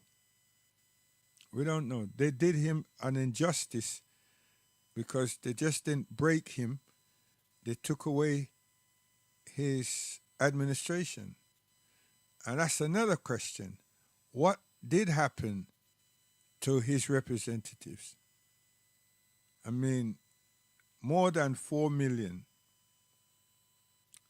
A huge run organization, and you take the captain away, but the accountants, the secretary, all these different officers, what happened to them? What happened to the material? Are we actually trying to say that Edgar Hoover or whatever, they took everything? Now that's the stain. So why are you spending time trying to beat Muslims and Arabism? Look at the UNIA and ask yourself some questions. What happened there? How did that demise happen? Who were the people behind dismantling? What happened? And take your fingers off the key that you're holding down Marcus Garvey with. So he was out of the picture. He was in jail. So what was happening to the organization in the meantime? You all are leaving him out and trying to ascend him to be a martyr, and an organization with more than 4 million strong. Are you telling me, are you trying to be serious? Stop it. Stop it. That's why there's no advancement in the Pan-Africanism. Because there's too much lies and there's too much hiding, and you hide all your calamities by executing some crap on others, and those others is always Muslims. How is it that you pick up Christianity? You would export and you become one of those people that visit Africa and you want to convert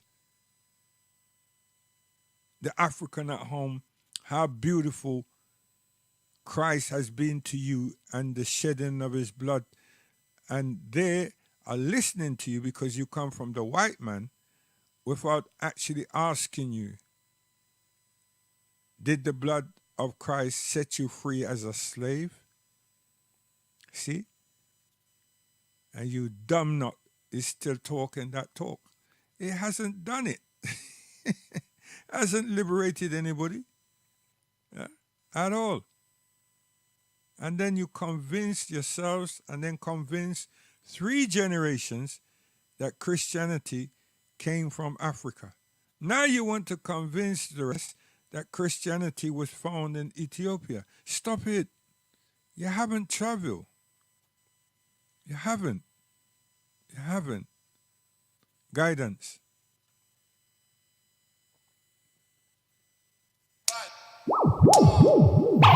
I'm a dingo. Michigan alongside. Yeah, me bowl up. Make them chant them down.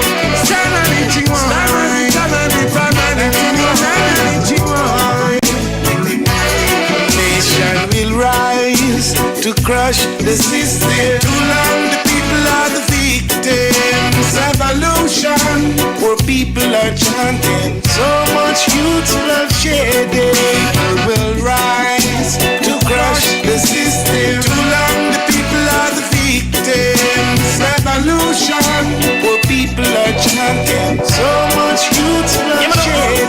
I said too long chilling, blood been spilling. Question is what are we doing? Revolution coming, change is coming. Tell me people what are we saying? Now we cup overflow, we can't take it no more. I and I have to rise and open up new doors. Read the books of the wise, take my mind from the floor. Revolution is a change and we have to explore. Nation will rise to crush the system. Too long the people are the victims. Revolution, where people are chanting. So much youth bloodshed. People will rise to crush the system. Too long the people are the victims. Revolution, where people are chanting. So much youth bloodshed. We should live peacefully in love and harmony, spreading more love to humanity, not genocide nor slavery. Seeing the things say we're stupid. We're bright boat here. Come again. Last one.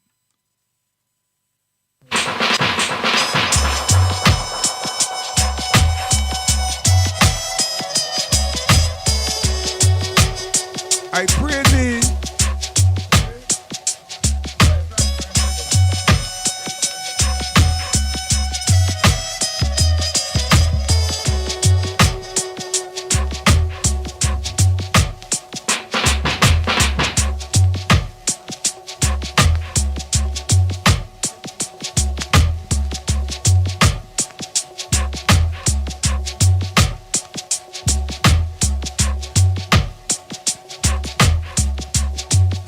Oh, my Earthstone is coming, man. I'm gonna let loose. Oh gosh, man. God willing.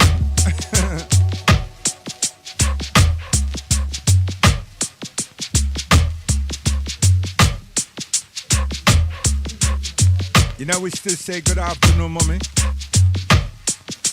How you doing? Let me take those bags for you. Greetings, Daddy. You think me never see you? Evening, Mommy. And good night. And may your soul rest in the name of the Lord. Yeah. Politeness, you know. Well trained.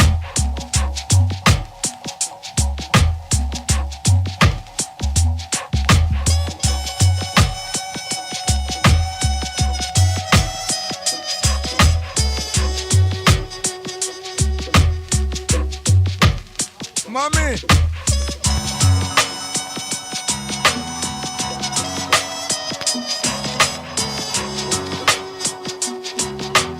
Thing called reggae music. Can't refuse it. Come here. What I deal with? Come here, man. It's been over 400 years. Too long in a Babylon. From here the calling I'm supposed to answer. It's determined again. Until I sponsor. I look to the east. To the east. To the east. I hear Zion Hill calling out my name. Righteousness knocking at my window pane. Zion Hill calling out my name. Righteousness knocking at my window pane. I got to suspend the joy in my heart, in my brain. I never ever look back again. The truth still remain the same, the stress, the pain. Me from the calling, I not refrain. I just said the silence of the deal, and there is nowhere on the man. I run to the hills from where my strength came. Fear not corruption, I'm the one to get the blame. I run from fortune and fame, and then go yell King Selassie under the new name. Ethiopia, we home, you know I hit the figure claim. Welcome the man who control the domain. By Jaja, I get hardened. Zion Hill calling out my name. Righteousness knocking at my window, yeah, yeah. Zion Hill calling out my name. I hear righteousness knocking at my window pane. Zion Hill call me to them city, eagle call me to them city deer. And the dragon not drawn near.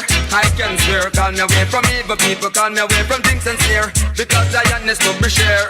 It was so clear in the atmosphere. Knock, knock, knocking for me window, me here. Voice of the king so polite and sincere. Mystically telling everyone meet him there. Zion Hill calling out my name. All your righteousness knocking at my window, yeah, yeah. Zion Hill calling out my name. Righteousness knocking at my window pane. I'm going home, no more will I roam. Zion, here I come, our holy compound. Knowledge over Sunday and white peace was found. Come on, hear the calling and that's where I am. What a confrontation with the children in a Babylon. And the politician use elections to destroy the younger generation. And it is our conviction to break down the walls of Babylon. What about the loving relation between nation and nation? Helpless children crying out, they don't know what life's about. Government don't seem to care, while the people are living in fear. And no condemnation, prejudice or segregation, competing to their own destruction when God's the father of creation. But we don't need no bloody revolution. We don't need no bloody revolution. So that we don't need no bloody revolution, no. We don't need no bloody revolution. Helpless children crying out, they don't know what life's about. Government don't seem to care, while they drop bombs everywhere. No condemnation, don't heed to temptation. Come to one conclusion that Jah is the solution. Jah is the solution. So that we don't need no bloody revolution, no. We don't need no bloody revolution, no. We don't need no bloody revolution. We don't need no bloody revolution. I may not be a sugar daddy girl, but I still can show. Sweeten your cup. And if you think it's a lie, girl, just give me a try. And you'll see I'm a bluff, me a bluff. Full speed ahead, I'm coming at you, girl, with the right stuff. Nice and up. Strictly sweet for your sweetness and sugar for your honey cup. Girl, I love you so much. I'm not flirting for your loving. Girl, I'm the fading. Ooh, oh, I won't be splurging for your loving. Girl, I'll be staying. Ooh, yeah. You can bet your... Yeah, our point, you know, she said, be polite, man, and you get through. Come here.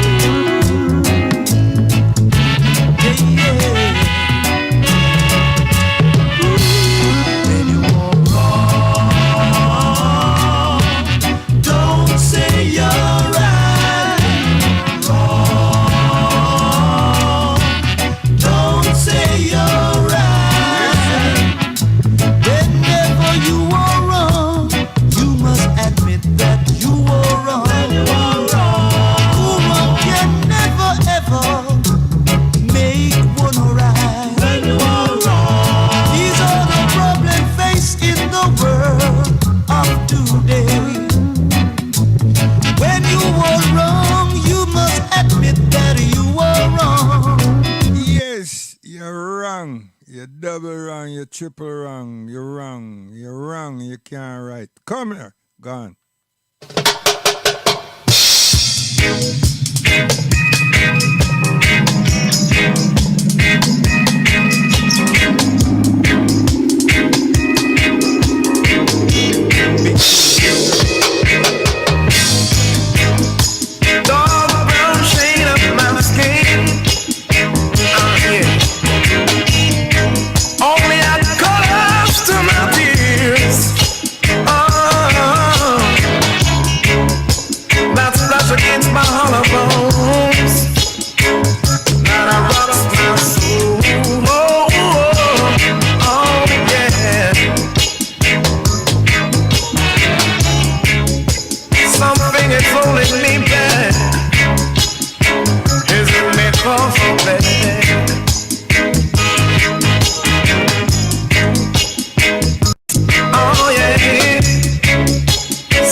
See what I mean? Serious things, man. Them lyrics there, you know, so profound. You understand? Can't go wrong. Them lyrics there, I tell you, can't go wrong, you know.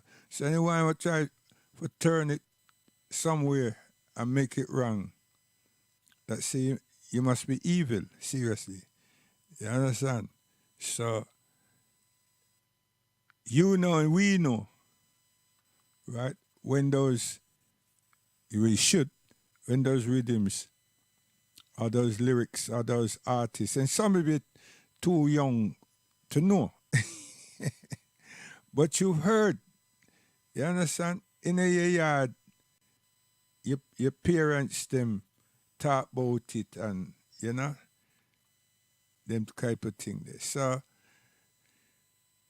we get wind of those things too. Yeah, and we listen and we treasure the lyrical content. You understand? Seriously. Shall we say, Mickey Simpson, Jack Ruby, come here. Gone, guidance. That's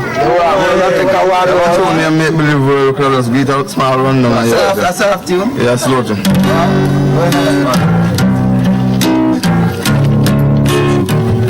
Yes, Mickey.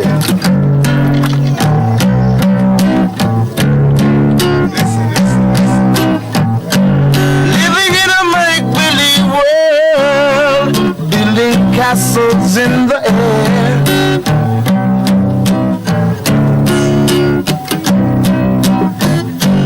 living in a make-believe world, building castles in the air.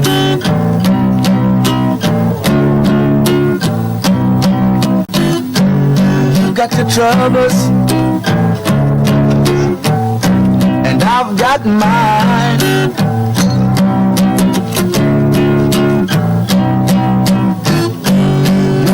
Your small corner, and I'm in mine.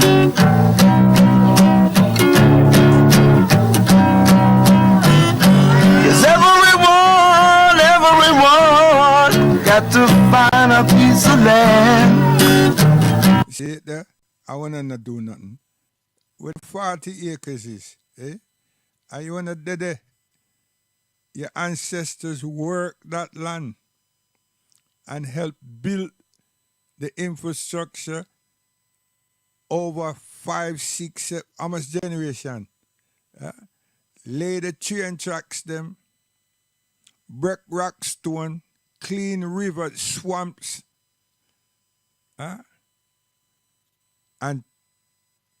help make road of thousands, hundreds and thousands of miles.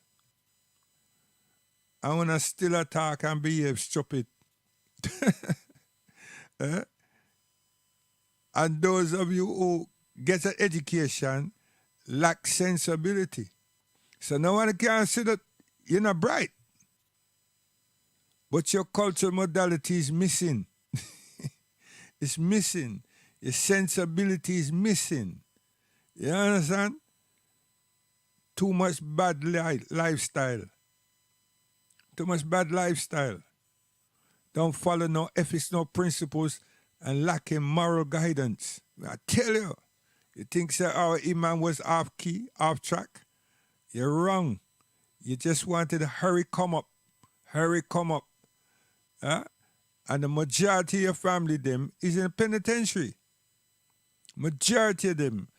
And a majority of your friend them that's into the music and whatever they were doing, all that they were doing is now come to light. It's coming to light time and time again. And who ain't gone graveyard, they're behind bars.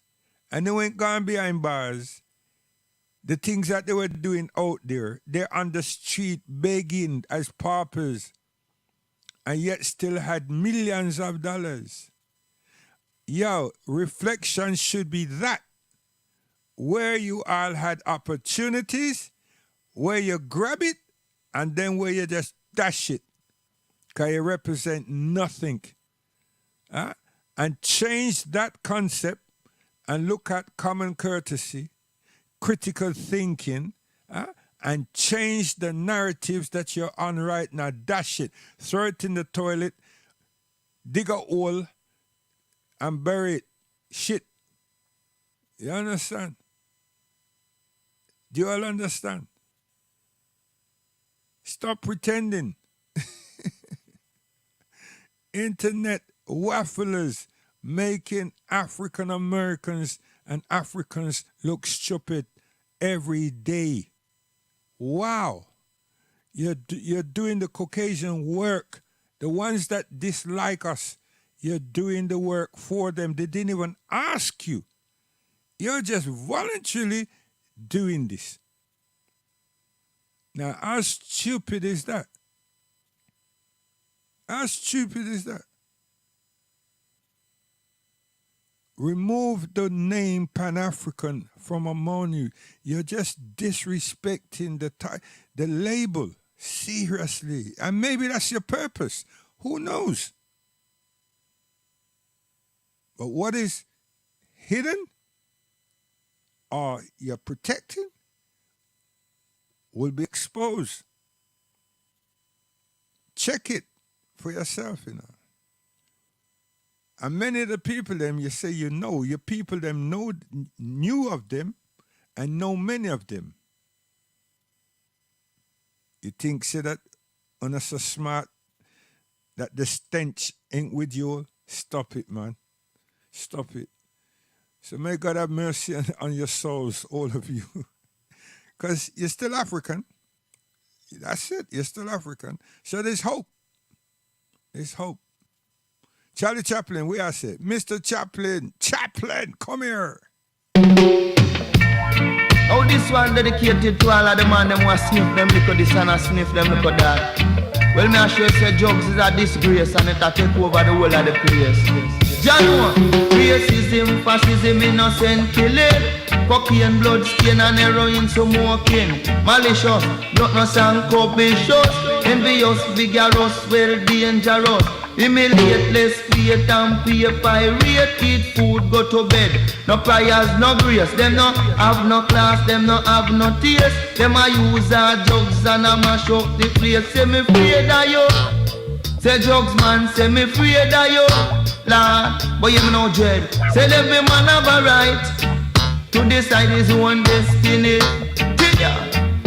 But soon they will find out Chaplin is the real revolutionary. So me no go no dance around. Me no drive no car, no do no slam. Me no eat no flowers to play. I'm the lightest nation of Indian. This nation that a black man, the king for the animal that a lion. Me know no history but giant. Purest water, river Jordan. Who control island like a Arabian. The wickedest soldier, Egyptian. Me afraid of you. Say dogs man, say me afraid of you, Lord. Some dull, some sharp, some damn skylark. Well, come a dance all me know if it talk. Look to me park at the DJ attack. Papa Chaplin lad at the DJ bar. Lone Ranger and no blind to wearing masking just because him hide them cat. Can't up on a big white house, so look out for when them trouble a pass. Afraid of you. Say dogs man, say me afraid of you, Lord. So racism, fascism, innocent killing, cocaine, blood stain and heroin smoking, malicious, gluttonous and covetous, envious, vigorous, well dangerous, humiliate, less faith and pay pirate, eat food, go to bed, no prayers, no grace, so no have no class, so no have no taste. Them a use drugs and a mash up the place. The only thing I tell you that them accumulate is a maga body and one big bony face. Say me afraid of you, drugs man, Papa Champlain, afraid of you, mash it. Me say me afraid of you, drugs man, make me tell you, say me afraid of you. Don't let me tell you, say me afraid of you. La, say me no take no drugs, we go booze up myself and I go on like a Heineken, no back up and shell. Me come in at the place and me nice it up, just so that see the people them just a do bubble up. Then grab them liquor and them start to suck, and then them hold them girlfriend and then them hug her up. Me say me afraid of you, drugs man, Papa Chaplin, afraid of you. And so me say me afraid of you. La, so me no go no dance around. Me no drive no car, no do no song. Me no eat no flowers strictly. I'm the lightest nation of Indian, strongest nation that a black man, the king for the animal that a lion. Me do no history about Zion, purest water river Jordan, the wickedest soldier Egyptian who control island Arabian. Me afraid of you, hey, dogs man, me afraid of you. Like Papa Chaplin, afraid of you. From those still dance, me afraid of you. Me have to rock and come on, come me afraid of you. Me have to talk, me salon, come me afraid of you. Do it, Jack. Don't man afraid of you. Easy, Marcia, Aisha, come. Cherry, cherry, cherry lady. Sweetest, sweetest, sweet baby. How you mean? Big boss, I want your love. Every time. Every hour, every minute, every time. Gotta be mine. Mine, oh mine. Oh yeah. I want your love. Every hour, every minute, every time. Gotta be mine. Mine, oh mine. Oh yeah. Come rain, come shine. Yeah. And alright. You gotta be mine. Hold up. Gone. Yankee boy, we gone. In your face. Come here.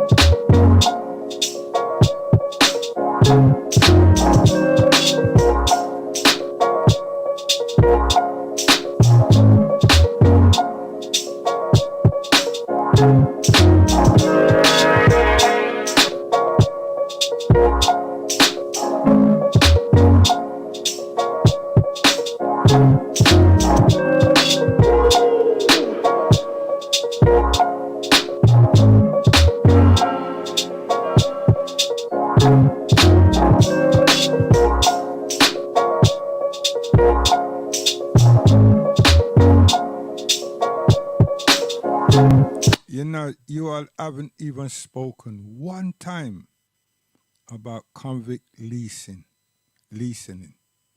Huh? And there are hundreds of thousands, you know, of African American females and males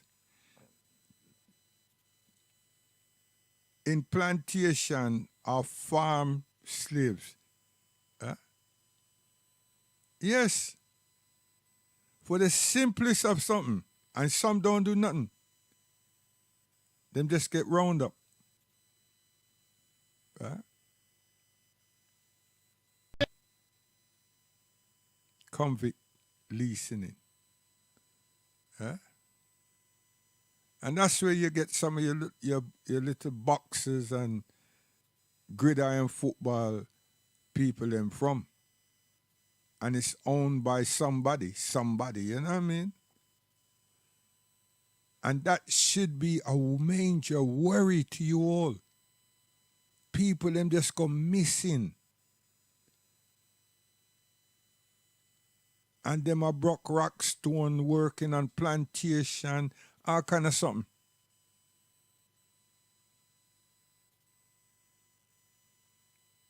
And you all just there allowing different people to disrespect other people, talking about what they will do in front of this person's wife and do this. Yo, seriously. Yeah? And all the hey, solutions for and development for community, infrastructure, and so forth. It's not being discussed. And remedies. It's not being discussed. How could people take you all serious? Serious thing. How could they? And why would they? I mean, that's a question. So, Jazzy Jeff. Say 2 words to me, man. Give me just two lines, you know what I mean? Come here.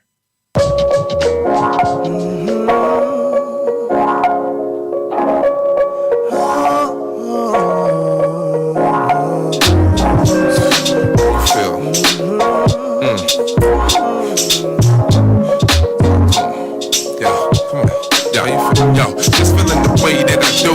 Hope lives on, if not through me, through song. I'm getting along. Take deep breaths and hold on. I write like I realize I could be gone. I'm here. See, that's enough of that. You understand? So, what I say really and truly, guidance. Yeah. Bad tune.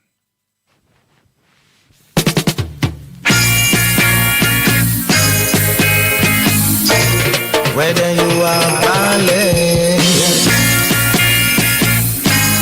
whether you are great, yes.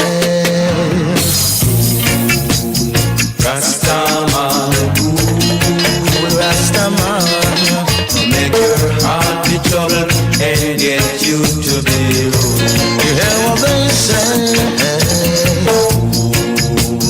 I address food, I address make our heathens turn you in and out. It's been a long time. I'm a man for nation. I'm bearing lots of tribulation. Now I see the light. I won't have to fuss or fight. Jah, He is the Lord. So be right, Rastaman. Make your heart be troubled and get you to be rude. One more time. I address make no heathens turn you in and out. You scrolling down the road with your face like heavy load. Ya know it is the wrong thing. Yeah, and some of them talk like say them have hospital. Some of them talk like say them have them own welfare service and educational institutions and so forth. Yo, when I go on this bad way and everything, you know, may God help you know, when they need support and everything, you know. Because a person like me want to know from, you know, where I go. Stay with your badness. Stay with your badness. Because you don't develop solution. You don't talk about raising huge sums of money with the intention building and structuralizing and so forth in the community that you want to talk about. And you just use the word community every now and again. But it's not your community. You talk about conscious people, them, and you want to demigrate them need it still, but at the same time, you should come up with solution and some practicality and everything for the community. Instead of just running up your gum, because that's not doing anything. Especially when we're all Africans. See, it come like there's no common ground for reasoning. There's no common ground for embracing.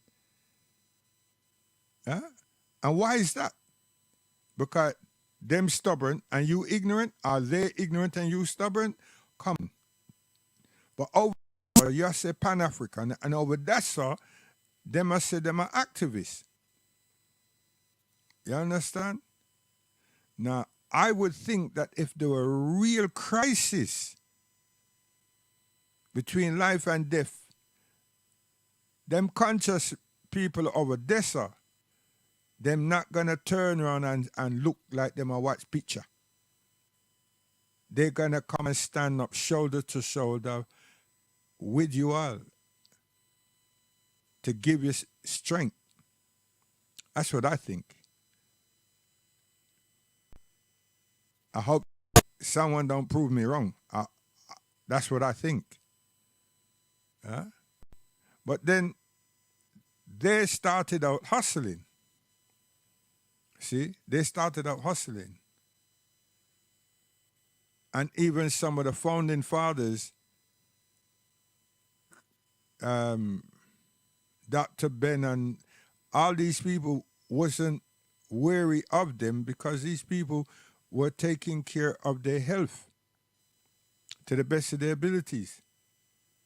And when they see a bunch of young people with cameras and microphones and everything, they felt good, not knowing that these people were trying to corner other people and then get some of their previous work and then burn them on DVD and all kind of something.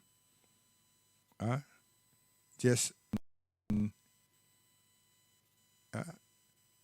that was sad. But I stayed far and see it for what it turned out to be. It's very sad. And debates. We all went to school, I gather, and one doesn't conduct intellectual debates like that. It's all about teaching. It's all about learning. And this was a bunch of ego trippers all the time. Sad. I mean, I don't know.